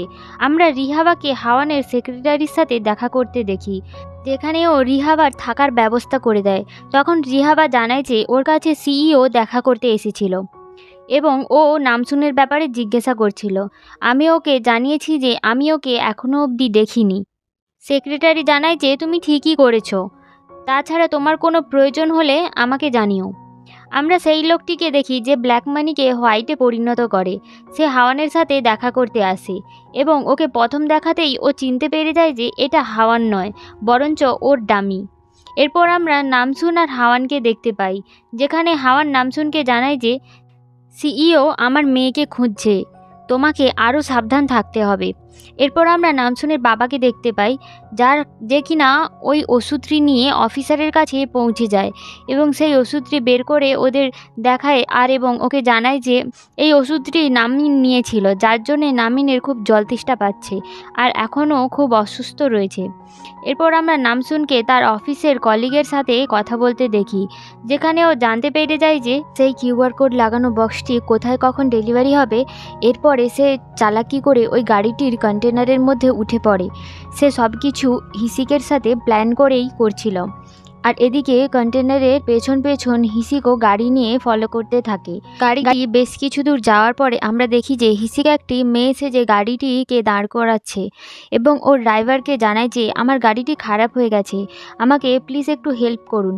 প্রথমে তো ড্রাইভারটা মানা করে দেয়, কিন্তু কিছুক্ষণ পরে ও রাজি হয়ে যায়। এরপরে আমরা দেখতে পাই যে হিসিকের ড্রাইভারের সাথে ফ্লার্ট করতে থাকে আর এদিকে নামসুন কন্টেনার থেকে সেই বক্সগুলোকে ওর পুলিশ বন্ধুকে দিয়ে দেয়। এরপরে আমরা হিসিকদের ওদের ল্যাবে দেখি, যেখানে ওরা সেই বক্সটিকে ওপেন করে দেখতে পায় যে এর মধ্যে একটি কোড রয়েছে এবং সেটা ওরা পরীক্ষা করে দেখতে পায় যে এর মধ্যে কিছুই নেই। কিন্তু ভালো করে যখন পরীক্ষা করা হয় তখন ওরা দেখতে পায় যে এর ভেতরে শুধুমাত্র কিছু পালক রয়েছে। তখন হিসিক ওই পালকটিকে নিয়ে জলের মধ্যে দিয়ে দেয় এবং সেটা সঙ্গে সঙ্গে ড্রাগসে পরিণত হয়ে যায়। এদিকে আমরা দেখি নামসুন অফিসে পৌঁছে যায় আর এদিকে সিইও ওকে পাগলের মতো খুঁজতে থাকে। নামসুন তাড়াতাড়ি সিইওর কেবিনে চলে যায়। সিইও ওর খুব কাছে চলে আসে, যার ফলে নামসুন নিচে পড়ে যাচ্ছিল। এপিসোডের স্টার্টিংয়ে আমরা সিইওকে নামসুনের দিকে যেতে দেখি, যার ফলে নামসুন পড়ে যাচ্ছিল আর তখনই সিইওকে ধরে ফেলে। এরপর ওকে বলতে থাকে যে তুমি আমার সাথে ডেটে যেতে পারো যেটা শুনে নামসুন অবাক হয়ে যায়।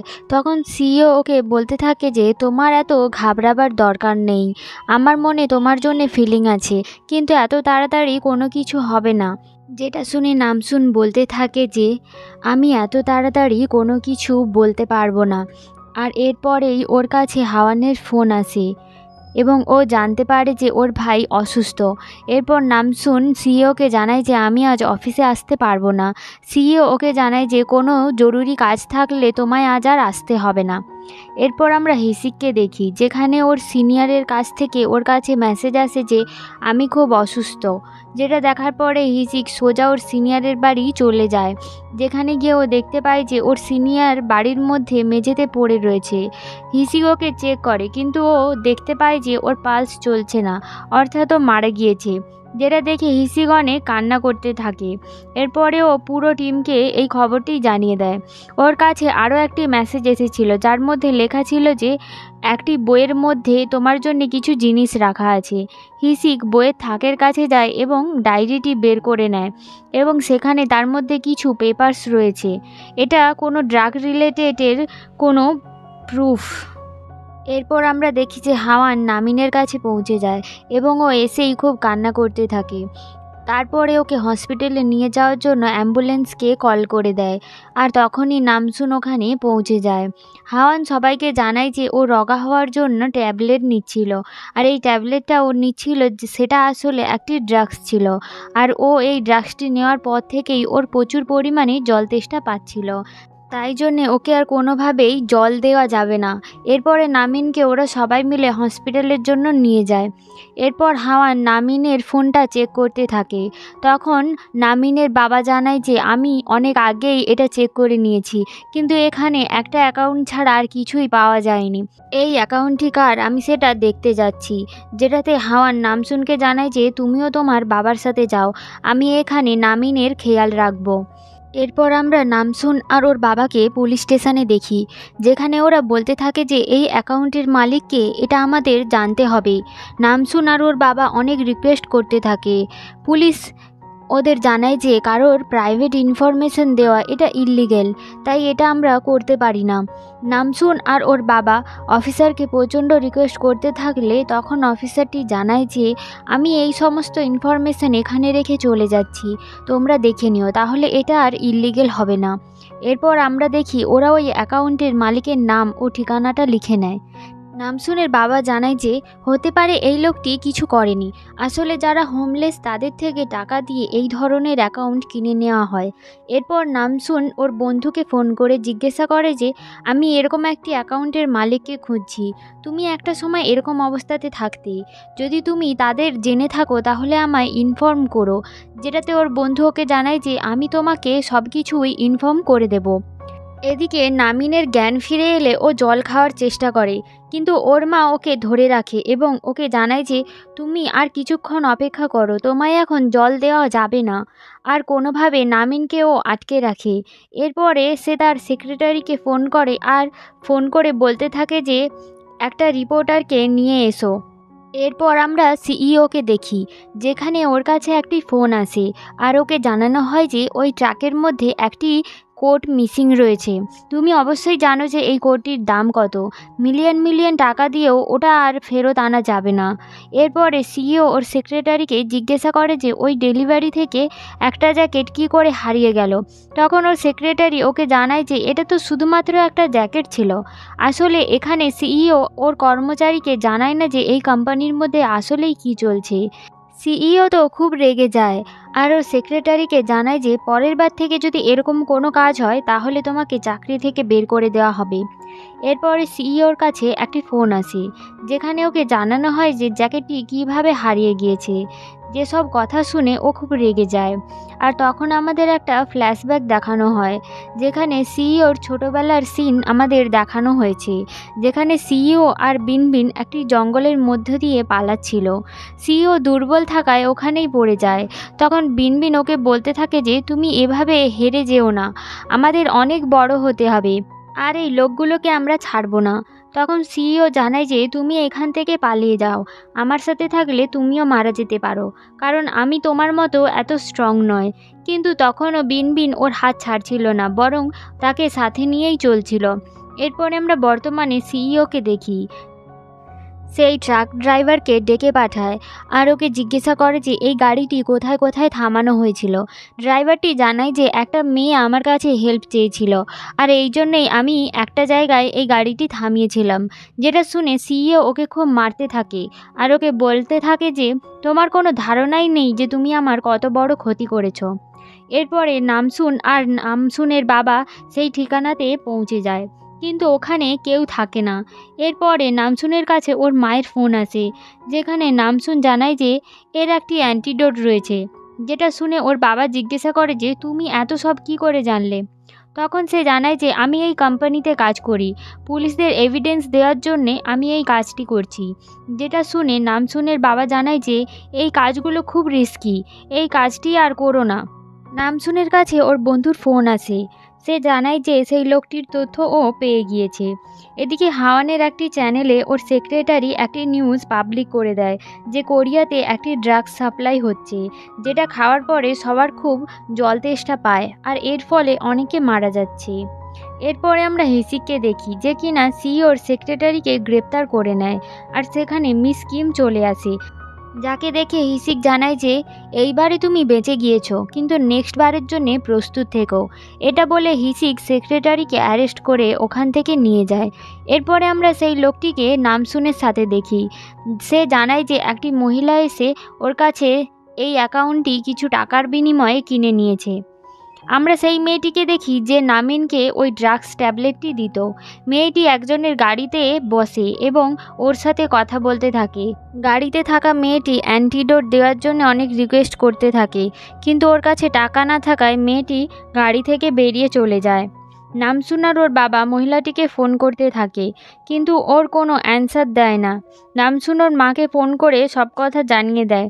তখন হাওয়ান ওদের কাছ থেকে মেয়েটির নাম্বার নিয়ে নেয়। এরপরে মেয়েটির কাছে মিস কিমের ফোন আসে, যেখানে মেয়েটিকে জানানো হয় যে ওদের মধ্যে একজনকে পুলিশ অ্যারেস্ট করে নিয়েছে। এদিকে হাওয়ান ওই মহিলাটিকে ফোন ট্রাই করতে থাকে, কিন্তু ও ফোন উঠাচ্ছিল না। এরপর মিস কিম সিইওর কাছে যায় এবং ওকে নিউজটি দেখায় আর ওকে জানায় যে হাওয়ানের সাথে যে এসেছিল সে হিসিক ছিল, যে কিনা আমাদের একজনকে অ্যারেস্ট করেছে। আবার নিউজেও এই সমস্ত খবর বলা হচ্ছে, যেগুলো শুনে সিইও খুব রেগে যায়। এদিকে হাওয়ান সেই মহিলাটিকে একটি মেসেজ করে জানায় যে আমি তোমাকে অনেক টাকা দেব, তার পরিবর্তে আমার অ্যান্টিডোটটি দরকার। যেটা দেখার পরেই মেয়েটি অ্যান্টিডোটটি দিতে রাজি হয়ে যায়। এরপর মেয়েটি অ্যান্টিডোট নিয়ে হাওয়ানের সাথে দেখা করতে আসে এবং ওর কাছ থেকে টাকাগুলো নিয়ে ওকে অ্যান্টিডোটটি দিয়ে দেয়। হাওয়ান অ্যান্টিডোটটি নিয়ে গিয়ে নামিনকে খাইয়ে দেয়, যেখানে আমরা নামসুনকে দেখতে পাই। নামসুন অ্যান্টিডোটটি দেখেই বুঝে ফেলে যে এই একই ওষুধও সিইওকে অনেকবার নিতে দেখেছে। অ্যান্টিডোটটি নেয়ার পরেই নামিন সুস্থ হয়ে যায়। এদিকে আমরা হিসিককে পুলিশ কমিশনারের সাথে দেখি, যেখানে ও জানায় যে ডুগো কোম্পানির বিরুদ্ধে আমাদের কাছে সমস্ত প্রমাণ রয়েছে। আপনি শুধু আমাদের অর্ডার করুন যে আমরা তাদের অ্যারেস্ট করতে পারবো, আর আপনি যদি এটা না করেন তাহলে পুরো কোরিয়াই নষ্ট হয়ে যাবে আর তার মধ্যে আপনিও থাকবেন। এটা বলে ও ওখান থেকে চলে যায়। এরপরে আমরা সিইওকে সিসিটিভি ফুটেজ দেখতে দেখি, যেখানে ও হিসিককে দেখে চিনে ফেলে আর ও ভীষণভাবে রেগে যায়। এরপরে সে ড্রাগ নেয়, যার ফলে ওর চেহারাটার পরিবর্তন হয়ে যায়। আর তখনই ওখানে নামসুন চলে আসে।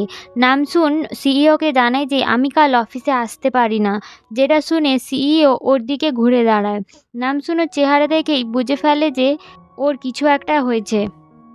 এপিসোডের স্টার্টিংয়ে আমরা নামসুনকে সিইওর কেবিনে দেখি, যেখানে ও সিইওকে এরকমভাবে দেখে জিজ্ঞাসা করে যে তোমার কি হয়েছে, যেটাতে সিইও ওকে বলতে থাকে যে তুমি এখন এখান থেকে চলে যাও, আমি তোমার সাথে একটু পরে কথা বলছি। আর এটা বলে ও ওখান থেকে বেরিয়ে চলে যায়। আর তারপরে আমরা দেখি যে বাইরে একজন মাফিয়া ওর কাছ থেকে অ্যান্টিডোট চাইছে, কিন্তু তখনই আমরা দেখতে পাই যে সিইও ওই লোকটিকে মেরে ফেলেছে। আমরা হাওয়ানকে একটি লোকের সাথে দেখি, যেখানে হাওয়ান ওকে জিজ্ঞাসা করে যে তুমি এই ড্রাগসের ব্যাপারে এত কিছু কি করে জানো। তখন লোকটি জানায় যে আমাদের গ্রুপের এটাই কাজ, এই ড্রাগসের পেছনে আমরা অনেক দিন ধরে আছি। এরপরে আমরা হিসিককে ফোনে কথা বলতে দেখি, যেখানে ওকে জানানো হয় যে ও যে সেক্রেটারিকে অ্যারেস্ট করেছিল সে ড্রাগসের কারণে মারা গিয়েছে। এদিকে সিইওকে একজন ফোন করে একই খবর জানিয়ে দেয় যে ওর সেক্রেটারি মারা গিয়েছে, যেটা শুনে সিইও খুশি হয়ে যায়। এদিকে হিসিক নামসুনকে ফোন করে এই ব্যাপারটি জানিয়ে দেয়, আর তখনই সিইও নামসুনের সাথে দেখা করতে চলে আসে। নামসুনের সামনেই সিইও সেই নীল রঙের তরল পদার্থটি পান করতে থাকে, যেটা পান করার পরে সে আবার নর্মাল হয়ে যায় এবং নামসুনের সাথে নর্মালি কথা বলতে থাকে। এরপরে আমরা হসপিটালের সিন দেখি, যেখানে মিস কিম হাওয়ানকে মারার জন্য এসেছিল, কিন্তু ওখানে তো হাওয়ান ছিল না। আর তখনই মিস কিম ওই মহিলাটির সাথে ফাইট করতে থাকে। তখন ওখানে হাওয়ান চলে আসে এবং মিস কিমকে এক হাতে তুলে বলতে থাকে যে তুমি তোমার বসকে গিয়ে বলে দিও আমি একদম ঠিক আছি। এদিকে সিইও আর নামসুন লাঞ্চে যায়, যেখানে সিইওকে জিজ্ঞাসা করতে থাকে যে তোমার কাছে বন্ধু মানে কি। আমার কাছে বন্ধু মানে হলো সব কিছু, যে আমার সব কিছু জানতে পারবে আর আমি তার সব সিক্রেট জানতে পারবো। আমারও একটি বন্ধু ছিল, কিন্তু সময়ের সাথে সাথে এখন আমরা দুজন দুই প্রান্তে রয়েছি। তখন সিইওর কাছে একটি ফোন আসে। ও ফোনটি রিসিভ করার পরেই খুব রেগে যায়। আসলে সিইওকে জানানো হয় যে হাওয়ান এখনও বেঁচে রয়েছে। এরপরে ওরা দুজনে অফিসের কেবিনে ফিরে আসে, যেখানে সিইও নামসুনকে জানায় যে আমি এই মহিলাটিকে মারতে চাই, আর এই মহিলাটি মারা গেলে আমার লাইফের সমস্ত প্রবলেম সলভ হয়ে যাবে। আর এর থেকে বড় কথা হচ্ছে আমাদের ওর মেয়েকে খুঁজে বের করতে হবে, আর এর জন্যে তোমার সাহায্য আমার প্রয়োজন। নামসুন ওকে বলতে থাকে যে আমি তোমায় সব কিছুতে সাহায্য করব। হাওয়ান হিসিককে ফোন করে জানিয়ে দেয় যে সিইও জেনে গিয়েছে যে আমি এখনও জীবিত রয়েছি। আমি তোমায় এখন একটি লোকেশন পাঠাচ্ছি, এই লোকেশন থেকে একজন পালিয়ে যাচ্ছে। হাওয়ান এখানে সেই মহিলাটির কথা বলছে যে নামিনকে বাঁচানোর জন্য অ্যান্টিডোট দিয়েছিল। হিসিক লোকেশনটি পাওয়ার পরেই তাড়াতাড়ি ওকে ধরতে ওখানে চলে যায় এবং কিছুক্ষণ পর ওর পিছু নেওয়ার পরে হিসিক ওই মহিলাটিকে ধরে ফেলে। ওকে জানানো হয় যে আমি একজন পুলিশ অফিসার আর আমি আপনাকে অ্যারেস্ট করছি, যেটাতে মহিলা জিজ্ঞেস করে যে আমাকে কোন অপরাধের জন্য অ্যারেস্ট করা হচ্ছে। তখন হিসিক জানায় যে আপনি ড্রাগস রিলেটেড কেসে জড়িত আছেন, আর তোমাদের সাথে আরও একজন ছিল যাকে আমি অ্যারেস্ট করেছিলাম, কিন্তু সে মারা গিয়েছে। যেটার উত্তরে মেয়েটি জানায় যে এটা কিভাবে সম্ভব। তখন হিসিক তাকে জানায় যে ও একটি লয়ার হায়ার করেছিল, যে কিনা একটি পিলস ওকে দিয়েছিল, যেটা নেওয়ার পরেই ও মারা গিয়েছে। পিলসটি আসলে ড্রাগস ছিল। আর আমি তোমায় অ্যারেস্ট করছি, কিন্তু তুমি ভুল করেও কোনো লয়ার নিও না। সিইও তার কেবিনের মধ্যে বসে বসে ঘুমিয়ে পড়ে, আর নামসুন তার সামনেই বসে থাকে। এরপরেই সিইওর কাছে একটি ফোন আসে। ফোনের অপর পাশের ব্যক্তিটি ওকে জিজ্ঞাসা করে যে কোডটি কি পাওয়া গেছে। তখন ও আরও বলতে থাকে যে তুমি কি এইভাবেই কাজ করো নাকি, যেটাতে সিইও রেগে যায় এবং ওকে জানায় যে এটা আমার ব্যবসা, তাই জন্য এর মধ্যে তোমার কথা বলার কোনো অধিকার নেই, আর আমার ব্যবসা আমি যেভাবে খুশি চালাতে পারি। এরপরে সিইও পাগলের মতো হাসতে থাকে, যেটা দেখে নামসুনোর কাছে গিয়ে ওকে জিজ্ঞাসা করে যে তুমি কি ঠিক আছো। এরপর আমরা নামসুনকে ওর অফিস থেকে বাইরে বেরিয়ে আসতে দেখি। এরপরে ও হিসিকের সাথে কথা বলতে থাকে, যেখানে ও হিসিককে জানায় যে আমার ফ্যামিলিরকে ও মেরে ফেলতে চায়। তখন হিসিক জানায় যে তোমার এখন আমার সাথে থাকা উচিত, কিন্তু নামসুন জানায় যে এখন আমার ফ্যামিলির সাথে থাকা দরকার। তখন হিসিক জানায় যে তুমি যদি এখন তোমার ফ্যামিলির সাথে থাকো তাহলে ওদের জন্যই বিপদ হবে, তাই জন্য তুমি আমার বাড়িতেই থেকো। এদিকে হাওয়ান ওর সেক্রেটারিকে ওর সিকিউরিটির জন্য একটি হোটেলে থাকতে বলে। এরপরে আমরা দেখি যে নামসুনের বাবার স্টুডিওর বাইরে অনেক সিকিউরিটি গার্ড দিয়ে দেওয়া হয়েছে। তখনই নামসুনের বাবার কাছে হাওয়ানের ফোন আসে। হাওয়ান ওদের জানায় যে তোমাদের সিকিউরিটি নিয়ে আমার খুব চিন্তা হচ্ছে, তাই জন্য আমি তোমার স্টুডিওর বাইরে এই সিকিউরিটিগুলো লাগিয়ে দিয়েছি। তারপরে ও নামিনকে জানায় যে তোমায় আর ডায়েট করতে হবে না, তোমার যা ইচ্ছে তুমি তাই খেতে পারো, আমি তোমার জন্যে সমস্ত খাবার পাঠিয়ে দিয়েছি। এরপরে আমরা সিইওকে ফোনের মধ্যে কথা বলতে দেখি। আসলে কোডটি হারিয়ে যাওয়ার পর বিভিন্ন জায়গা থেকে ওর কাছে প্রেসার আসতে শুরু করে। এদিকে হিসিক সেই মহিলাটিকে জিজ্ঞাসাবাদ করতে থাকে যে এই ড্রাগসগুলো তুমি কোথা থেকে পাও। মেয়েটি উত্তরে জানায় যে এই ড্রাগসগুলো কোথা থেকে আসে আমি জানি না, আমায় শুধু সাপ্লাই করতে বলা হয়। হিসিক মেয়েটিকে জানায় যে আমি তোমায় ছেড়ে দেব, কিন্তু এর বদলে তোমায় কিছু কাজ করতে হবে। তোমাকে আমরা ছেড়ে দেব, কিন্তু তোমাকে ওদের গিয়ে বলতে হবে যে এই টাকাগুলো ওদের ফেরত দিয়ে দাও যাদের কাছ থেকে তোমরা অ্যান্টিডোট বিক্রি করে এটা পেয়েছো, এবং এর সাথে কে কে জড়িত আছে তাদের নামের লিস্ট আমাদের দিতে হবে। যে কথাটিতে মেয়েটি রাজি হয়ে যায়। আমরা সিইওকে একটি লয়ারের সাথে দেখি, যেখানে লয়ারটি ওকে জানায় যে এবার তোমাকে আমি আর কিছুতেই বাঁচাতে পারবো না, তাই আমি তোমায় যা যা জিজ্ঞেস করব তার সঠিক সঠিক উত্তর দাও। তুমি কি রাশিয়ার মাফিয়াদের সাথে যুক্ত আছো? তখন সিইও ওটাতে সম্মতি জানায়। সে আরও জিজ্ঞাসা করে যে তোমার কোম্পানিতে কি কোনো রকমের ড্রাগ সাপ্লাই করা হয়, যেটাতে সিইও সত্যি কথা বলে দেয়। যেটা শুনে উকিলটি ওখানে থাকা কাগজগুলোকে ফেলে দেয় এবং ওকে জানায় যে আমি তোমার কোনো রকমভাবে হেল্প করতে পারবো না। যে কথাটি শুনে সিইও উকিলকে মারতে থাকে এবং ওকে জানায় যে যদি তুমি আমার হেল্প না করতে পারো তাহলে তুমিও বাঁচবে না, আমি তোমাকেও ফাঁসিয়ে দেব, আর আমি সবাইকে বলে দেব যে তুমিও এর সাথে জড়িত রয়েছো। এরপর আমরা নামসুনকে দেখি যে কিনা হিসিকের জন্যে খাবার বানাচ্ছিল, আর তখনই ওর কাছে সিইওর ফোন আসে, যে কিনা ওকে জানায় যে তোমায় এই মুহূর্তে অফিসে আসতে হবে। তারপরেই নামসুন হিসিককে মেসেজ করে জানিয়ে দেয় যে আমি তোমার জন্য রান্না করে রেখেছি, তুমি বাড়ি এসে খাবারটি খেয়ে নিও। যেটা পড়ার পর হিসিক বলতে থাকে যে নামসুন আমার কতটা কেয়ার করে। যে কথাগুলো ওর পুলিশ স্টেশনে থাকা বন্ধুরা শুনতে পায়, তারা সবাই ওকে জিজ্ঞাসা করতে থাকে যে তোমার এত টেক কেয়ার কে করে। হিসিক জানায় যে নামসুন। যে কথাটি শোনার পরে ওরা সবাই বলতে থাকে যে খাবারগুলো খাওয়ার জন্য আমরাও তোমার সাথে যাব। যেটা বলার পরে ওরা সবাই মিলে হিসিককে তুলে ওর বাড়ির দিকে নিয়ে যেতে থাকে এবং বাড়িতে গিয়ে ওরা সবাই সেই খাবারগুলো টেস্ট করতে থাকে, কিন্তু ওই খাবারগুলো কেউই পছন্দ করে না। কিন্তু হিসিক তো ওই খাবারগুলো মজা নিয়ে খেতে থাকে আর সবাইকে জানায় যে খাবারটা এতটাও খারাপ হয়নি, এই খাবারটি আমার তো খুব ভালো লেগেছে। এদিকে নামসুন সিইওর অফিসে পৌঁছে যায়, যেখানে টেবিলের মধ্যে ও একটি ফাইল দেখতে পায়। ফাইলটিও খুলে দেখতে যাবে তখনই ওখানে সিইও চলে আসে। সিইও নামসুনকে বলতে থাকে আমি তোমার জন্যে এনআইডির কার্ড বানিয়ে দেব, যার ফলে আমি তোমার সমস্ত রকমের হেল্প করতে পারবো। যেটা শোনার পরে নামসুন জানায় যে তার কোনো প্রয়োজন নেই। সিইও ওকে জিজ্ঞাসা করে যে আমি তোমার কত কাছে গেলে তুমি এই ধরনের হেল্পগুলো আমায় করতে দেবে। নামসুন জানায় যে এগুলো করতে গেলে আমায় সব কিছু আগে আপনার সম্পর্কে জানতে হবে, এরপরেই আপনি আমার ক্লোজ হতে পারবেন। তখন সিইও জানায় যে তুমি আমার সম্পর্কে কি জানতে চাও। নামসুন জানায় যে আমি সব কিছু জানতে চাই। হাওয়ান রাস্তা দিয়ে যাওয়ার সময় ওর পেছনে কেউ ফলো করতে থাকে। হাওয়ান ওকে ধরে ফেলে আর ওকে জিজ্ঞাসা করে যে তোমায় কে পাঠিয়েছে। এরপরে আমরা সেই লোকটিকে দেখি যে ব্ল্যাক মানিকে হোয়াইটে পরিণত করে এবং ওর কাছে একটি ফোন আসে, যেখানে ওকে জানানো হয় যে আমি ধরা পড়ে গিয়েছি, অর্থাৎ এই লোকটি সেই লোকটিকে পাঠিয়েছিল।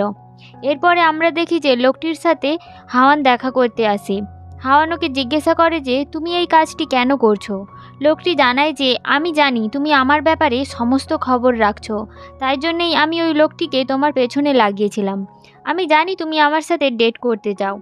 হাওয়ান জানায় যে এটা কোনোদিনই সম্ভব নয়, আমি এটা কখনোই চাই না। আমি তোমার পেছনে লোক লাগিয়েছিলাম এই জন্যে যে এই ছবিটার অর্থ কী, তুমি সিওর সাথে কি করছিলে, আর ওর সাথে তোমার কি সম্পর্ক, এইগুলোই আমি তোমার কাছ থেকে জানতে চাই। লোকটি জানায় যে আমি তোমার সমস্ত প্রশ্নের উত্তর দিয়ে দেব, কিন্তু তোমাকে আমার সাথে ডেট করতে হবে। এরপরে আমরা হিসিককে ওর কলিগদের সাথে দেখতে পাই। ওরা সবাই খাওয়ার পর সেই কোডটি নিয়ে কথা বলতে থাকে। এখন আমরা এই কোডটি নিয়ে কি করব? এই কোডটির ব্যাপারে কোরিয়ার সমস্ত মানুষের জানা প্রয়োজন। এরপরে আমরা দেখি যে হিসিক সেই কোডটি পরে সোজা হাওয়ানের কাছে পৌঁছে যায়।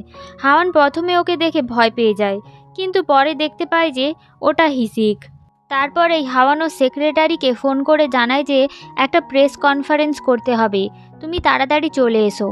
এরপরে আমরা দেখি যে ওর সেক্রেটারি রাস্তার মধ্যে একটি ট্যাক্সিতে ওঠে, কিন্তু ওই ট্যাক্সি ড্রাইভারটি ট্যাক্সির ভেতরে কিছু ধোঁয়া ছেড়ে দেয়। এদিকে আমরা দেখি যে সিইও নামসুনকে ওর বাড়ি ছাড়তে যাচ্ছে এবং রাস্তায় যাওয়ার সময় ওকে জিজ্ঞাসা করে যে তুমি কি কোনো ছেলের সাথে থাকো কি না। তখন নামসুন জানায় যে না, আমি একটা মেয়ের সাথে থাকি। সিইও নামসুনকে ওর বাড়িতে ছেড়ে আসার পরে গাড়ি নিয়ে চলে যাওয়ার সময় ভাবতে থাকে যে নামসুন, তুমি যদি আমার পাশে থাকো তাহলে আমি সব কিছু করতে পারবো। এদিকে প্রেস কনফারেন্সে সেক্রেটারি এখনও পৌঁছায় না, যার ফলে হাওয়ান ওকে বারবার ফোন করতে থাকে। এরপর আমরা নামসুনকে দেখতে পাই। ও বাড়ির মধ্যে ঢুকে দেখতে পায় যে হিসিক সোফার মধ্যে ঘুমিয়ে পড়েছে, আর এরপরেও হিসিককে কোলে করে বেডরুমে নিয়ে গিয়ে করিয়ে দেয়। তখনই ওখানে হিসিক ওর হাতটি ধরে ফেলে আর ওকে বলতে থাকে যে তুমি আমার সাথেই থাকো, আর এটা বলে ও নামসুনকে একটা কিস করে দেয়। আর এখানেই আমাদের এপিসোডটি শেষ হয়ে যায়।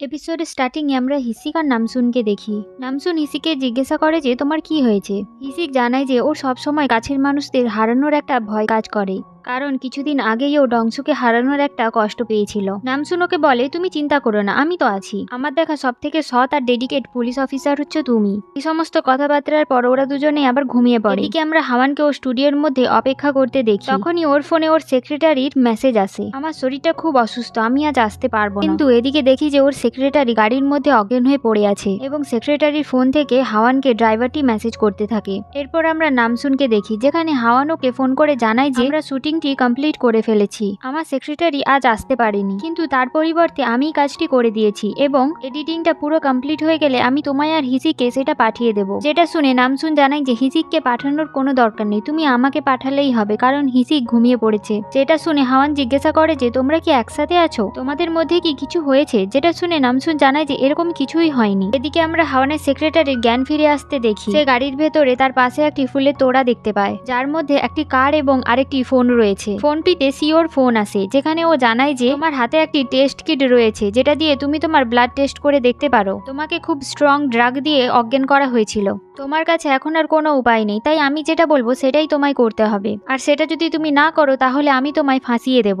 এরপর আমরা সিওকে অফিসে যেতে দেখি। সিও হাওয়ানের পাবলিশ করে সেই নিউজটি অফিস থেকে দেখতে থাকে। নিউজে সেই জ্যাকেটটির কথা বলা হচ্ছিল, যেখানে হাওয়ান জানাচ্ছিল যে এই জ্যাকেটটির মধ্যে কিছু পালক রয়েছে, যেটা জলের মধ্যে দিলেই ড্রাগে পরিণত হয়। সিও নিউজটির ব্যাপারে ওর সেক্রেটারির সাথে কথা বলে, এটা সম্পূর্ণ ভুল তথ্য, তাই জন্য এটা যাতে না চারিদিকে ছড়ায় তার ব্যবস্থা তাড়াতাড়ি করো। এরপরে আমরা নামসুনকে দেখি, যেখানে ও ঘুম থেকে উঠে পড়ে এবং দেখে যে হিসিকোকে মেসেজ করে অনেক আগেই ওখান থেকে চলে গিয়েছে।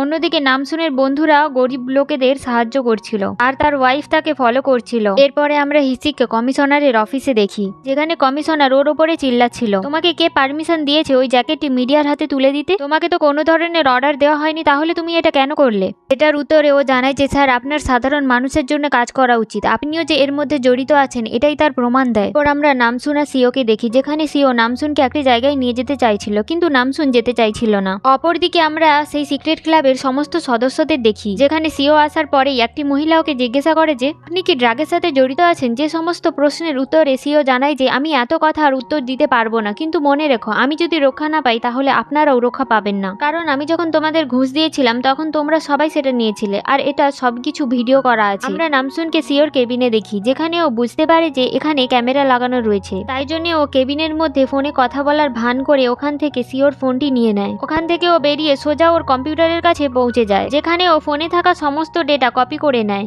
এবং কাজ হয়ে যাওয়ার পর যখন ও ফোনটি রাখতে যায় তখনই ওখানে সিও পৌঁছে যায় আর নামসুনকে জানায় যে আমি আজ তোমায় একটি জায়গায় নিয়ে যাব, তুমি এর আগেও আমায় বলেছিলে যে তুমি ল্যাবে যেতে চাও, আমি তোমায় আমার ল্যাবে নিয়ে যাব। যেটা শুনে নামসুন ওকে জানায় যে ঠিক আছে, আমার কিছু কাজ রয়েছে, সেটা আমি শেষ করে তারপরে আসছি।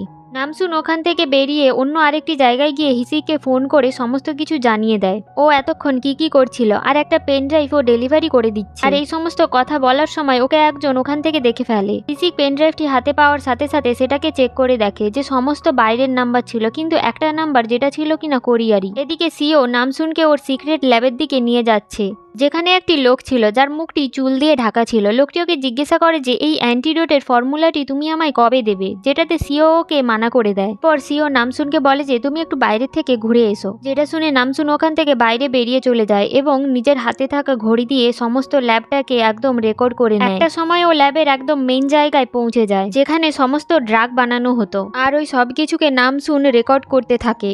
এদিকে সিও সেই লোকটিকে জিজ্ঞাসা করে যে মিনমিন কোথায়। সে কি আদৌ বেঁচে আছে, যেটা শুনে লোকটি জানায় যে সেটা তো আমি তোমায় কিছুতেই বলবো না, তুমি আগে আমার চোখটি ফিরিয়ে দাও। এরপর আমরা সিও আর নামসুনকে দেখি, যেখানে সিও নামসুনকে জানায় যে এই ল্যাবটাই আমার কাছে সব, আমার পুরো জীবনটাই এই ল্যাবের সাথে জড়িয়ে আছে, তোমার কাছে আমার জীবনের আর কোনো কিছুই লুকিয়ে থাকলো না, আমি সব কথাই তোমায় বলে দিয়েছি। এরপর আমরা নামসুনকে হিসিকের সাথে কথা বলতে দেখি, যেখানে ও হিসিককে জানায় যে ও আজ ল্যাবে গিয়েছিল, যেখানে সমস্ত কিছু ও নিজে রেকর্ড করে ফেলেছে। এদিকে আমরা হাওয়ানের সেক্রেটারিকে দেখি, যার কাছে সিইও ওর ফোন আসে, যেখানে ও জানায় যে তোমার বোন তো চায়নাই থাকে তাই না, এটা আমি অনেক আগে থেকেই জানি, তুমি যদি চাও তোমার বোন ঠিক থাকুক তাহলে আমি যা বলবো তোমাকে তাই করতে হবে, তুমি কাল প্রেস কনফারেন্সে গিয়ে বলবে যে এগুলো সবকিছুই সাজানো ছিল। এরপর আমরা সেই মেয়েটিকে দেখি যে কিনা সিক্রেট ক্লাবে গিয়ে ওদের সমস্ত টাকা ওদের ফিরিয়ে দেয় এবং ও আবার ওদের সাথে জয়েন হতে চায়, কারণ এই সমস্ত ইনফরমেশন ও জোগাড় করতে চায়। এরপরে আমরা নামসুনকে দেখি যে ও ওর কলিগের সাথে ফ্রেন্ডলি হওয়ার চেষ্টা করছে এবং কথায় কথায় ওর কাছ থেকে জানার চেষ্টা করে যে এরপরে ড্রাগ সাপ্লাইটা কোথায় হবে। এরপরে আমরা নামসুনের দিদিমাকে দেখি, যে কিনা গাড়িতে করে কোথাও যাচ্ছিল, আর তখনই ওর পেছন থেকে একজন গলায় ওর ছুরি ধরে আর ওকে বলে যে আমার ডাইরেকশন অনুযায়ী তুমি গাড়ি চালাও, এবং নামসুনের দিদিমা ওদের কথা মতনই গাড়িটি চালিয়ে নিয়ে যায় এবং এক জায়গায় গিয়ে ও দেখতে পায় যে ওকে আক্রমণ করার জন্য আরো অনেকে রয়েছে, কিন্তু আমরা তো জানি ও দিদিমা কতটা শক্তিশালী, তাই জন্য ও একাই সবাইকে মেরে ওই জায়গাটাকে পুরো সাফ করে ওখান থেকে চলে আসে। এদিকে হিসিক ওই পেনড্রাইভটি নিয়ে নিজের কাজ শুরু করে দেয়, তারা সমস্ত ধরনের তথ্য বের করার চেষ্টা করে। এরপর নামসুনের কাছে নামিনের ভিডিও কল আসে, যেখানে নামিন ওকে জানায় যে আমি একা একাই চিকেন ফ্রাইড খাচ্ছি, তুমিও এসে আমাকে জয়েন করো, তাহলে অনেক মজা হবে।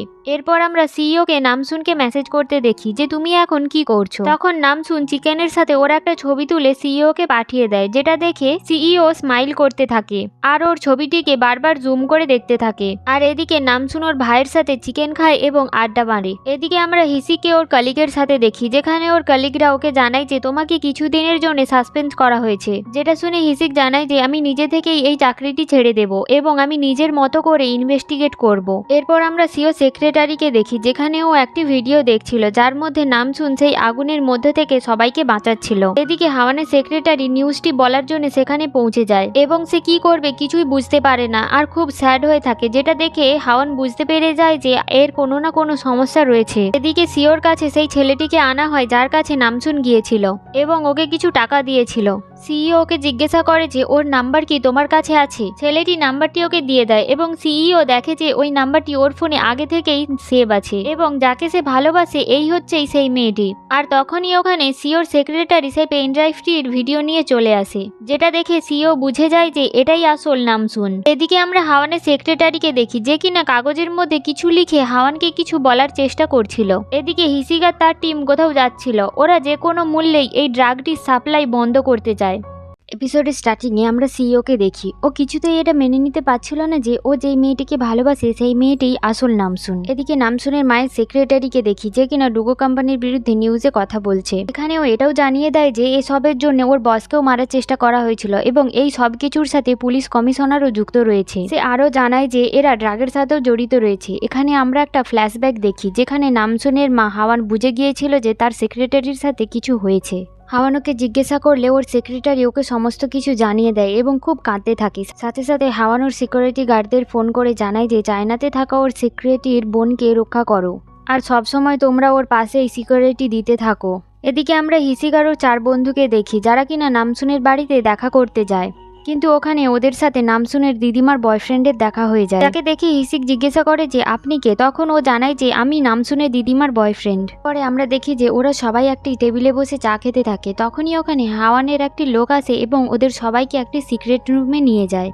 আমরা দেখি যে ওই রুমটির মধ্যে বিভিন্ন ধরনের ইলেকট্রিক্যাল জিনিস রয়েছে। আসলে এটা তাদের জন্য একটা সিক্রেট অফিস বানানো হয়েছে, যেখানে বসে ওরা সব ধরনের কাজ করতে পারবে, যেখানে হিসিকদের কেউ কোনো রকম বাধা দিতে পারবে না। এরপরে হিসিকের কাছে হাওয়ানের ফোন আসে, যেখানে ও জানায় যে তোমরা এখানে বসে ড্রাগ রিলেটেড কাজ করতে পারো, তোমাদের কেউ কোনো রকম বাধা দেবে না, এটা তোমাদের একটা সিক্রেট মিশন, ড্রাগ রিলেটেড যে কোনো কাজ তোমরা এখানে বসে ইনভেস্টিগেট করতে পারো, তোমাদের কেউ কিছু বলতে পারবে না। এদিকে আমরা সেক্রেটারিকে দেখি, যে কিনা নিজের বোনের সাথে কথা বলছে। ওর বোন ওকে জানায় যে ও সম্পূর্ণভাবে সেফ রয়েছে। অন্যদিকে আমরা নামসুনের বাবাকে দেখি, যে কিনা জঙ্গলের মধ্যে ওয়ার্কআউট করছিল, যার চারিপাশে সিকিউরিটি গার্ড দেওয়া রয়েছে। এদিকে নামসুন আর নামিন ওরা দুজনে মিলে ওদের বাবাকে খুঁজতে থাকে। নামসুনের দূরদৃষ্টি দিয়ে ও ওর বাবাকে খুব সহজেই খুঁজে ফেলে আর সঙ্গে সঙ্গে ওর বাবার কাছে পৌঁছে যায়। এদিকে হাওয়ান নামসুনের বাবাকে ফোন করে ওকে জিজ্ঞাসা করে যে তুমি কোথায় গিয়েছো, তোমাকে আমরা কেউই খুঁজে পাচ্ছি না। তখন সে জানায় যে আমি তো ওয়ার্কআউট করছি। হাওয়ান ওদের সবাইকে জানায় যে আমরা বুসানে যাব, তাই জন্য তোমরা সবাই রেডি হয়ে চলে আসো। অন্যদিকে আমরা সিওকে দেখি যে কিনা নামসুনের ব্যাপারটা এখনো ভাবছিল যে ও যাকে ভালোবেসে ফেলেছে সেই ওকে ঠকিয়েছে। নামসুনের সাথে কাটানো সমস্ত মুহূর্ত ওর চোখের সামনে ভেসে ওঠে, যেগুলো ভেবে ওর খুব রাগ হতে থাকে। এরপর আমরা ওদের তিনজনকে বাড়ি ফিরে আসতে দেখি, যেখানে হাওয়ান ওদের জানায় যে আমরা বুসানে যাব, তাই জন্য তোমরা রেডি হয়ে নাও। আর তখনই ওখানে দিদিমা এসে জানায় যে আমি তোমাদের সাথে যাব না।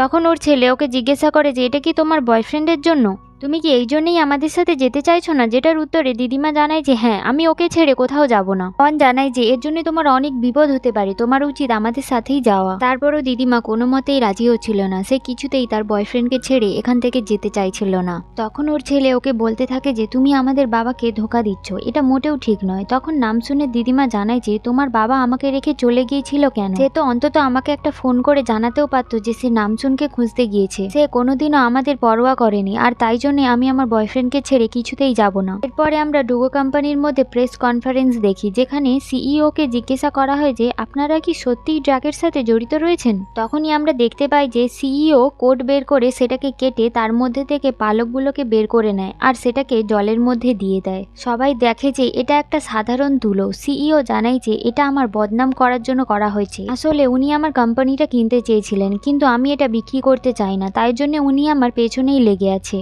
এদিকে নামসুনের ফ্যামিলি বুসান যাওয়ার জন্য বেরিয়ে পড়ে, শুধুমাত্র দিদিমাই ওদের সাথে যায় না। নামসুন বুসানে পৌঁছে যাওয়ার সময় হিসিককে ফোন করে জানায় যে ওরা বুসান যাচ্ছে আর ও যেন সাবধানে থাকে।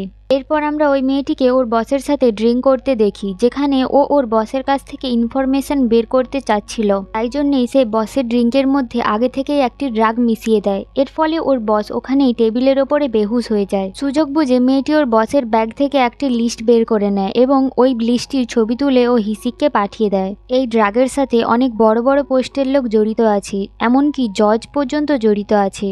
আমরা দেখি যে নামসুনের মায়ের সাথে যেই লোকটি কাজ করে সেই লোকটি হিসিকদের হেল্প করছে। সেই এমপ্লয়টিকে কোর্টে পাঠানো হয়, আর তখন একটা জজ তার বিচার শোনাচ্ছিল। তখন সে দাঁড়িয়ে বলতে থাকে যে তুমি কি বিচার দেবে, তুমি তো নিজেই এই ড্রাগের সাথে জড়িত রয়েছো। কোর্টের মধ্যে চিৎকার করার জন্য ওকে ওখান থেকে টানতে টানতে বাইরে নিয়ে যাওয়া হয়।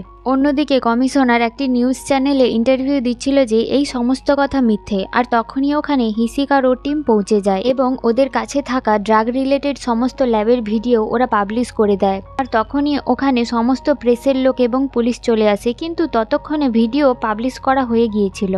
এদিকে নামসুন আর তার পুরো পরিবার বুসানে পৌঁছে যায়, যেখানে গিয়ে নামসুন ওর পালিত মাকে দেখতে পায়, যাকে দেখে ও খুব ইমোশনাল হয়ে পড়ে এবং জিজ্ঞাসা করে যে বাবা কেন আসেনি। এখন ওর মা জানায় যে তোমার বাবা খুব অসুস্থ, তাই জন্য ও আসতে পারেনি। আর নামসুনের বাবা মা ওকে অনেক কৃতজ্ঞতা বোধ জানায়। এরপর আমরা দেখি যে নামসুনরা সবাই একসাথে টেবিলে বসে খাবার খেতে থাকে। কিছুক্ষণ পরেই তার পালিত মা এবং নামসুন ওরা সেই পাহাড়ি নাচটি নাচতে থাকে। নামসুন তার পালিত মাকে হিসিকের ফটো দেখিয়ে জিজ্ঞাসা করে যে এ কেমন। তখন ওর পালিত মা ওকে জানায় যে ছেলেটি অনেক হ্যান্ডসাম। এদিকে নামসুন হিসিককে ফোন করছিল, কিন্তু ওর ফোন লাগছিল না। তখনই হাওয়ান ওকে সমস্ত কিছু জানিয়ে দেয় যে হিসিককে পুলিশে ধরে নিয়ে গেছে। নামসুন বলতে থাকে যে পুলিশকে আবার পুলিশে কেন ধরে নিয়ে যাবে। তখন হাওয়ান ওকে সমস্ত সত্যি কথা বলে দেয় যে তারা কালকে একটা ঘটনা ঘটিয়েছে। হাওয়ান জানায় যে তুমি কোনো চিন্তা করো না, হিসিককে ঠিকই বাইরে বের করে আনবো। হাওয়ান কাজের জন্য এক জায়গায় বেরিয়ে গেলে ও দেখতে পায় যে সেখানে ব্ল্যাক মানিকে হোয়াইটে পরিণত করে সেই লোকটি রয়েছে। হাওয়ান ওকে জিজ্ঞাসা করে যে তুমি এখানে কি করছো। লোকটি জানায় যে এটা আমার জন্মস্থান, আমি এখানেই থাকি। ওরা দুজনে এক জায়গায় বসে কথা বলছিল। তখন নামসুনের মা ওকে জিজ্ঞাসা করে যে সেই ছবিটির মানে কি, তুমি এখনো আমাকে ওটা জানাওনি। লোকটি হাওয়ানকে জিজ্ঞাসা করে যে তুমি এটার পেছনে কেন লেগে আছো, আমি আসলেই বুঝতে পারছি না এটার মানে কি। হাওয়ান ওকে জিজ্ঞাসা করে যে তাহলে তুমি ছবিটি কেন ছিঁড়ে ফেলেছিলে। লোকটি জানায় যে তুমি এই সিইওর পেছনে কেন পড়ে আছো। তখনই নামসুনের বাবা ওই রেস্টুরেন্টের মধ্যে চলে আসে এবং ওদের দুজনকে এভাবে কথা বলতে দেখে খুব কষ্ট পায় এবং নামিনকে নিয়ে ওখান থেকে চলে যায়। বাইরে বেরিয়ে এসে নামসুনের বাবা খুব কাঁদতে থাকে। নামিন জিজ্ঞাসা করে যে তুমি কেন কাঁদছো। তখন ওর বাবা জানায় যে তোমার মায়ের সাথে আমার ডিভোর্স হয়ে গিয়েছে, তারপরেও আমি জানি না কেন আমি এত কান্না করছি। এদিকে হাওয়ানের বাবা হসপিটালে ভর্তি থাকে, যেখানে হাওয়ানের মা একটি লয়ার নিয়ে আসে, কারণ ও ডিভোর্স চায়। হাওয়ানের বাবা জানায় যে আমি তোমায় কোনো মতেই ডিভোর্স দেব না, যেটা শুনে হাওয়ানের মা ওর সাথে লড়াই করতে থাকে, আর ওখানে থাকা লয়ারটি ওদের দুজনকে আটকাতে থাকে। এদিকে আমরা সেই নকল নামসুনকে দেখতে পাই, তার জীবনযাপন পুরোপুরি বদলে গিয়েছে। সে তার বন্ধুদের সাথে বসে ডিনার করছিল, তখন তার ফ্রেন্ডরা ওকে জিজ্ঞাসা করে যে তুমি তো পুরোপুরি চেঞ্জ হয়ে গিয়েছো। তখন মেয়েটি জানায় যে হ্যাঁ, আমি এখন পড়াশুনো করছি আর আমি অনেক বড় হতে চাই, আমার একজন মা আমাকে অনেক হেল্প করে। এরপরে আমরা দেখতে পাই যে মেয়েটি রেস্টুরেন্ট থেকে বাইরে বেরিয়ে আসে, তখনই ওকে কেউ একজন ছুরি মারে, যার ফলে ওর খুব ব্লিডিং হতে থাকে। এরপর আমরা দেখতে পাই যে ওর ফোনটি রিং হতে থাকে, আর ওই ফোনটিতে তার মাই ফোন করেছে। তখন আমরা ওখানে সিইওকে দেখতে পাই। সিইও বলে যে আমি তোমায় জিজ্ঞেস করেছিলাম যে তুমি কি নামসুনকে দেখেছো, কিন্তু তুমি তো আমায় মিথ্যে কথা বলেছো। এরপর আমরা দেখি যে সিইও ওর ফোনটি রিসিভ করে এবং চুপ করে থাকে। ফোনের অপর পাশ থেকে হাওয়ান ওকে জিজ্ঞাসা করে যে তুমি কি ঠিক আছো, কিন্তু কোনো উত্তরই ও পায় না। এদিকে দিদিমা যখন তার বয়ফ্রেন্ডের কাছে যায়, সেখানে গিয়ে ও দেখতে পায় যে ওখানে সমস্ত কিছু ভাঙচুর করা হয়েছে, আর ওখানে থাকা একটি কাগজে লেখা আছে যে এই বুড়োটাকে যদি পেতে চাও তাহলে এই ঠিকানায় চলে এসো। এরপরে দিদিমা ওর সুপার পাওয়ার ব্যবহার করে ওখানে পৌঁছে যায় এবং ওর বয়ফ্রেন্ডকে বাঁচিয়ে নেয়। অন্যদিকে হিসিকদের জেল থেকে ছেড়ে দেওয়া হয়, কারণ নতুন কমিশনার এসেছে। কমিশনার হিসিককে ফোন করে জানায় যে তুমি তোমার কাজে জয়েন হও আর যুদ্ধ করার জন্য প্রস্তুত হয়ে যাও। এদিকে আমরা কমিশনারের গাড়ির সামনে সিইওকে দেখি এবং যাওয়ার আগে সিইও ড্রাগ নিয়ে নেয় যাতে সে সুপার পাওয়ার পায়। এরপর দেখা যায় যে কমিশনারের গাড়িকে ও থামিয়ে কমিশনারকে মারতে শুরু করে দেয়। সে কমিশনারকে মেরে ফেলে, আর তখনই আমরা দেখতে পাই যে ওর ফোনে একটি মেসেজ আসে। নামসুন জিজ্ঞাসা করে যে তুমি কেমন আছো, তখন সিইও থেকে মেসেজ করে বলতে থাকে যে আমি ঠিক আছি, আর ওর সাথে সাথে ও এটাও মেসেজ করে যে আমি মারা গিয়েছি। অর্থাৎ সিইও সেই ফ্রড মেয়েটির ফোন নিয়ে নামসুনকে মেসেজ করতে থাকে এবং আরও জানায় যে সিইও আমায় মেরে ফেলেছে। তখন নামসুন বুঝে ফেলে যে সিইও ওর আসল পরিচয়টা জেনে গিয়েছে। নামসুন বলতে থাকে যে সিইও আমি তোমাকে কিছুতেই ছেড়ে দেব না, তুমি আমার কাছের মানুষদের আস্তে আস্তে করে মেরে ফেলছো। এরপর আমরা হিসিক আর ওর টিমকে দেখতে পাই, ওরা একটি রুমের মধ্যে ঘুমাচ্ছিল, কিন্তু কিছুক্ষণ পর ওদের খিদে পাওয়ার ফলে ওরা নামসুনের বাড়ির ভেতরে চুপি চুপি ঢুকে পড়ে এবং টেবিলে রাখা খাবারগুলো খেতে থাকে। কিছুক্ষণ পরে দিদিমা তার বয়ফ্রেন্ডকে নিয়ে ওখানে পৌঁছে যায়, যাদের দেখে ওরা লুকিয়ে পড়ে। ওরা দুজনে রোম্যান্স করতে থাকে আর ওরা সবাই লুকিয়ে লুকিয়ে এগুলো দেখতে থাকে। এরপরে আমরা দেখি কিছুক্ষণ পর হিসিকের কাছে একটা ফোন আসে, তাকে জানানো হয় যে কমিশনার মারা গিয়েছে। আর এই মুহূর্তে আমাদের এপিসোডটি এখানেই শেষ হয়। Thank you. আমরা সিওকে দেখি কমিশনারের ওপর আক্রমণ করে এবং ওর 3 জন বডিগার্ডকেও ওখানে মেরে ফেলে দেয়, এমনকি গাড়িতে লেগে থাকা ক্যামেরাটাকেও ও ভেঙে ফেলে দেয়। কিছুক্ষণ পর অ্যাক্সিডেন্ট স্পটে পুলিশের টিম ও হিসিক ও তার বন্ধুরা সবাই পৌঁছে যায়। তদন্ত করার পর ওরা জানতে পারে যে এখানে কমিশনারকে পাওয়া যাচ্ছে না, তার মানে হয়তো সিও কমিশনারকে এখনো পর্যন্ত মেরে ফেলেনি। অ্যাক্সিডেন্ট স্পটের মধ্যে না তো কোনো ধরনের গাড়ির অ্যাক্সিডেন্ট হয়েছে আর না কোনো ধরনের গুলি চলেছে, যেগুলো দেখে ওরা সবাই এটা বুঝতে পারে যে এটা খুব শক্তিশালী কোনো ব্যক্তির কাজ। হিসিক অ্যাক্সিডেন্ট স্পটটিকে ভালোভাবে দেখে বুঝতে পেরে যায় যে এটা নিশ্চয়ই সিওর কাজ হবে। অপরদিকে আমরা নামসুনের পুরো পরিবারকে রিভার ফিউনারালে দেখি। রিভা অর্থাৎ নকল নামসুন মারা যাওয়ার ফলে নামসুন আর ওর মা খুবই দুঃখী ছিল। ফিউনারালে রিভার বন্ধুরাও এসেছিল। ওরা জানায় যে রিভা পড়াশুনো করে একটি ভালো জায়গায় যেতে চেয়েছিল, হয়তো আমাদের ভাগ্যে ভালো হওয়াটাই লেখা নেই। হাওয়ান বলতে থাকে এরকমটা কোনো মতেই নয়, আমাদের সবাইকারই ভালোভাবে জীবনযাপন করার অধিকার রয়েছে, এরকম মৃত্যু কেউ ডিজার্ভ করে না। হাওয়ান নিজেকে খুব দোষ দিতে থাকে কারণ ও রিভাকে বাঁচাতে পারেনি। নামসুনের বাবা হাওয়ানের কাছে এসে বলতে থাকে তুমি ঠিকই বলেছিলে, যদি কোনো মানুষকে বদলানোর সুযোগ দেওয়া হয় তাহলে সে নিশ্চয়ই বদলে যায়। আমি এই মেয়েটিকে খুব খারাপ ভেবেছিলাম। তখন হাওয়ান জানায় যে আমি যদি ওকে বদলানোর সুযোগ নাই দিতাম তাহলে আজকে ও জেলে থাকতো আর হয়তো ও বেঁচেও থাকতো। এদিকে পুলিশেরা সবাই কমিশনারকে খুঁজছিল, কিন্তু তারপরেও কোথাও খুঁজে পাচ্ছিল না। তার মানে সিইও ওকে নিশ্চয়ই কিডন্যাপ করে রেখেছে, এমনিতেও ওনাকে মেরে ওর কোনো লাভ নেই। তখন হিসিক ওর বন্ধুকে জিজ্ঞাসা করে যে আমরা কি সিইওর ফোনের লোকেশন ট্র্যাক করতে পারি না, যেটাতে জিনসুক জানায় যে ও নিজের জিপিএস লোকেশন অফ করে রেখেছে। যদি আমরা কোনো ধরনের লিঙ্ক সেন্ড করি এবং সেটাকে যদি ও ক্লিক করে তাহলেই শুধুমাত্র আমরা ওর লোকেশন ট্র্যাক করতে পারবো। আর তখনই হিসিকের কাছে মিস আহানের ফোন আসে। যেখানে ও বাকি সমস্ত লিস্ট হিসিককে পাঠিয়ে দেয় আর তাতে থাকা একটি ক্লায়েন্টের নাম্বার ইউজ করে জিনসুক সিইওর ফোনে লিঙ্ক সেন্ড করে। আর তখন ওখানে নামসুন চলে আসে ও সবাইকে রিভার ব্যাপারে বলে দেয়। সিইও রিভাকে মেরে ফেলেছে আর ও আমার আসল পরিচয় জেনে ফেলেছে। আমরা সিইওকে দেখি যেখানে ওকে নামসুন ফোন করেছে। ও বলতে থাকে যে শুধু শুধু নিরপরাধ লোকদের মারা এবার বন্ধ করো। তখন সিইও ওকে জিজ্ঞাসা করে যে তুমি আমার কাছে জাসুসি করার জন্য এসেছিলে তাই না, এবং যা কিছু তুমি আমাকে দেখিয়েছো সব কিছুই মিথ্যা ছিল তাই না। নামসুন জানায় যে হ্যাঁ, আমি তোমার জাসুসি করার জন্যই এসেছিলাম। এবার তোমার ড্রাগসের খেলা বন্ধ করো, নিরীহ মানুষদের মারা বন্ধ করো। তোমার যদি সাহস থাকে তাহলে আমার সাথে লড়ো। যেটা শুনে সিইও বলতে থাকে তুমি আমাকে কোনোদিনও হারাতে পারবে না, যেটা বলে ও ফোনটি কেটে দেয় এবং অপরদিকে নামসুন রাখতে থাকে। আকিরা দেখে যে সিইওকে যেই লিঙ্কটি পাঠানো হয়েছিল সেটাতেও ক্লিক করেছে, যার ফলে ওরা বুঝতে পারে যে সিইওকে কেউ একজন ফোন করেছে। ফোনটি তোলার সাথে সাথে ওকে জিজ্ঞাসা করা হয় যে তুমি কি বংকে মেরেছো। যা শুনে সিইও লোকটিকে জিজ্ঞাসা করে যে তুমি কে বলতিছ। তখন লোকটি জানায় যে আমি নুস বলতেছি। তারপরে লোকটি ওকে একটি কোড বলে তাসার বোম্বা, যেটা শুনে সিইও ওকে জানায় যে তুমি আমাকে কোনোদিনও খুঁজে পাবে না, আমি তোমার হাতে কোনোভাবেই মরবো না। হিসিক আর ওর টিমেরা যারা এই সমস্ত কথা পুলিশ স্টেশনের মধ্যে থেকে শুনছিল তারা এই কোডটির মানে বুঝতে পারে না। অনেক খোঁজাখোঁজির পর ওরা বুঝতে পারে যে এটা কোনো ধরনের বোমের কথা বলা হচ্ছে, কিন্তু এটা তো কোনোভাবেই বোঝা যাচ্ছে না যে ওরা কোনো ধরনের টেররিস্ট হামলা করতে পারে। এদিকে সিওর ম্যানেজার ওকে ফোন করে জানায় যে ডুগো কোম্পানির বিরুদ্ধে সার্চ ওয়ারেন্ট বেরিয়ে গেছে, এমনকি ওর বিরুদ্ধেও অ্যাকশন নেওয়া হচ্ছে। এখানে ওকে ওয়ান্টেড লিস্টে নিয়ে নেওয়া হয়েছে।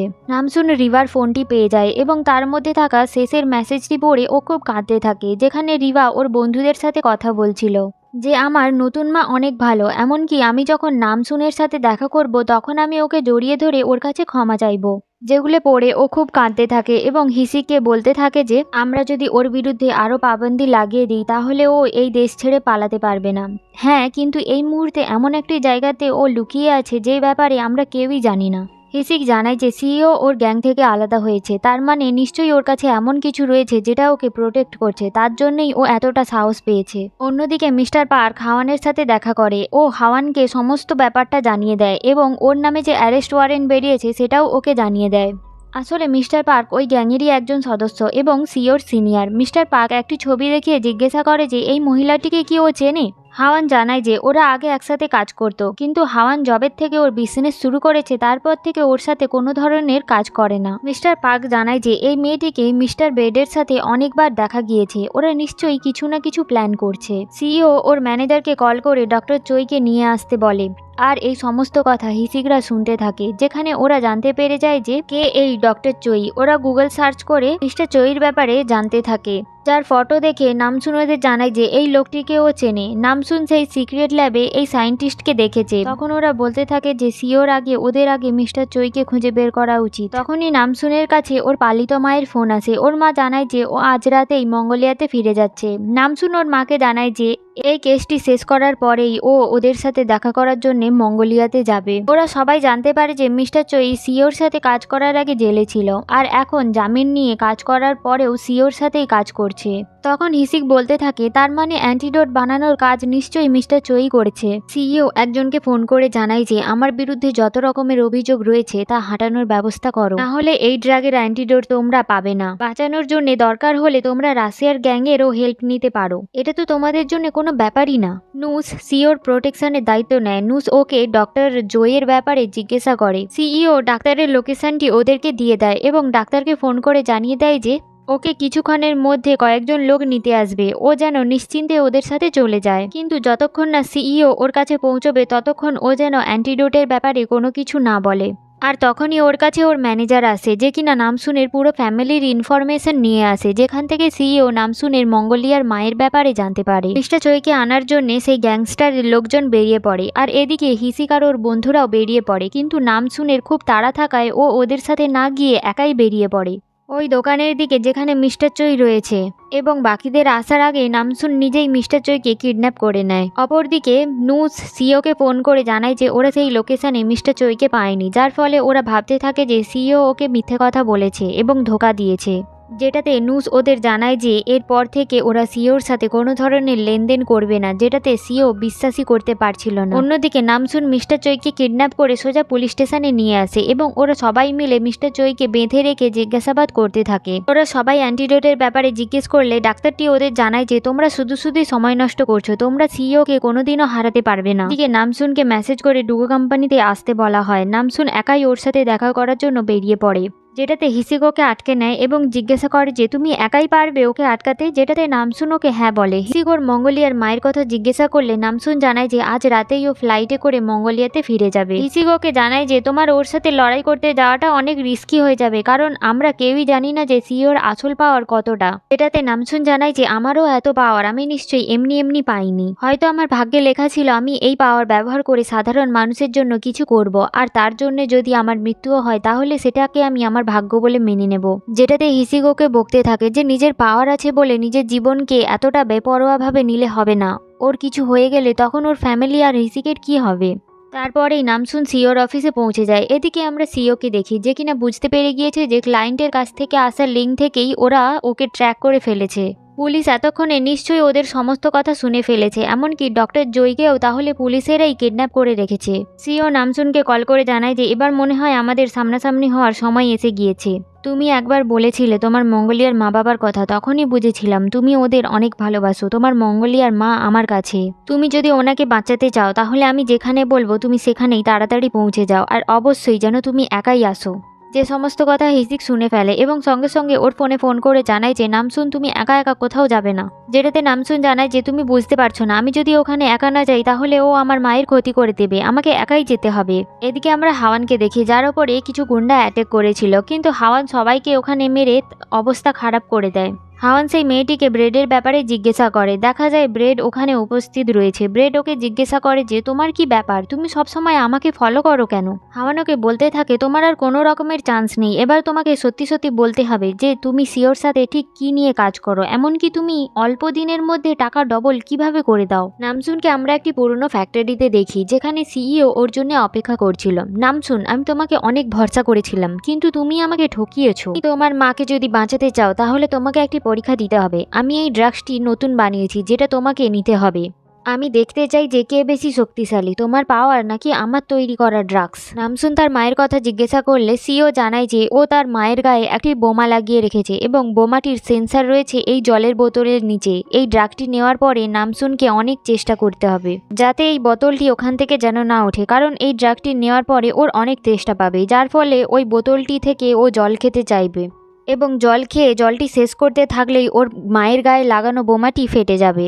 যেটাতে নামসুন ওকে জানায় যে আমি তোমায় বলেছিলাম না যে এই যুদ্ধের মাঝখানে কোনো নিরীহ ব্যক্তিকে যেন না আনা হয়। যেটা শুনে সিইও ওকে জানায় যে এটা আমার গেম, তাই আমি যেই নিয়ম করব সেটাই চলবে। তুমি ড্রাগস নেওয়ার পর যদি 1 ঘন্টা জল না খেয়ে থাকতে পারো তাহলে তোমার মা বেঁচে যাবে। যেটা শুনে নামসুন ওকে বলতে থাকে যে ঠিক আছে, যদি আমি 1 ঘন্টা পর্যন্ত টিকে যাই তাহলে তুমি নিজেকে পুলিশের কাছে সারেন্ডার করবে এবং নিজের হারটি মেনে নেবে। সিইও নামসুনের শর্তটি মেনে নেয়, যার ফলে নামসুন ওই ড্রাগটি নিয়ে নেয় এবং কিছুক্ষণ পরেই ওর খুব তৃষ্ণা পায় এবং শরীরে খুব ব্যথার সৃষ্টি হয়, যার ফলে ও মাটিতে পড়ে যায়। যেটা দেখে সিইও ওকে বলতে থাকে বেশিক্ষণ জল তেষ্টা আর এই যন্ত্রণা সহ্য করতে করতে তোমার হার্ট অ্যাটাক করে যাবে। যেটা বলে সিইও ওখান থেকে চলে যাচ্ছিল এবং যাওয়ার সময় হাওয়ানকে নামসুনের এই অবস্থার একটি ভিডিও পাঠিয়ে দেয়। ভিডিওটি দেখে হাওয়ান খুব ভয় পেয়ে যায় এবং ও নামসুনকে খোঁজার জন্য বেরিয়ে পড়ে। এমনকি হিসিকেও ও ফোন করে সমস্ত কিছু জানিয়ে দেয়। নামসুন এই অবস্থার ফলে ওর মায়ের ওপরে তার প্রভাব পড়তে থাকে, কারণ ওদের পাওয়ারগুলো একে অপরের সাথে যুক্ত রয়েছে। সিইও হাওয়ানকে ফোন করে জিজ্ঞাসা করে যে কি ব্যাপার ম্যাডাম, নিজের চোখের সামনে নিজের মেয়েকে মরতে দেখে কেমন লাগছে। অন্যদিকে নামসুন যন্ত্রণায় ছটফট করছিল, কিন্তু তারপরে ও নিজেকে জল খাওয়া থেকে আটকাচ্ছিল। এদিকে হাওয়ান জল খেতে থাকে। যদি নামসুনের এতে কোনো সুবিধে হয়, কারণ ওদের পাওয়ার তো একে অপরের সাথে কানেক্টেড রয়েছে, কিন্তু আসলে কোনো লাভ হচ্ছিল না। ব্যথার ফলে নামসুন ওখানেই অজ্ঞান হয়ে যায়। এদিকে গিলজুনের বুকের মধ্যে ব্যথা ওঠে, যার ফলে ও হাওয়ানকে ফোন করে জিজ্ঞাসা করে যে কিছু হয়েছে কিনা। হাওয়ান ওকে জানায় যে সিইও নামসুনকে ড্রাগস দিয়েছে, আর যেহেতু ওরা তিনজনে এখন একে অপরের থেকে অনেকটা দূরে, তাই জন্য ওদের সম্মিলিত শক্তি কোনো রকমেই কাজ করছে না। তখন গিলজুন বলে যে আমাকেই মনে হয় কিছু না কিছু একটা করতে হবে। তারপরেই গিলজুন ওর বয়ফ্রেন্ডকে বলে যে আজ ও নিজের সমস্ত পাওয়ার একসাথে প্রয়োগ করতে চলেছে, যার ফলে ও আজকে মারা যেতেও পারে। আর এটা বলে ওখান থেকে ও চলে যাচ্ছিল। এরপর আমরা গিলজুনকে সেই মন্দিরে দেখি যেখানে ও নিজের সমস্ত পাওয়ার ব্যবহার করে মূর্তিটি তুলে নেয়, যার ফলে নামসুন আর ওর মায়েরও কিছুটা শক্তি ফিরে পায়। নামসুন কিছুটা পাওয়ার ফিরে পায়, যার ফলে ও সোজা উঠে গেটের দরজাটিকে লাথি মেরে ভেঙে দেয়। এই দরজার মধ্যেই সিও বোমা রেখেছিল, যার ফলে ওটা সেন্সার শুরু হয়ে যায়। তাই জন্য নামসুন দরজাটি তুলে দৌড়ে জোর করে ফেলে দেয়। আকাশের অনেকটা দূরে গিয়ে বোমাটি দরজা সহ ব্লাস্ট হয়ে যায়। নামসুন চিৎকার করে ওঠে যে সিও, আমি আসছি তোমার মোকাবেলা করতে। আর এখানেই আমাদের এপিসোডটি শেষ হয়। Thank you.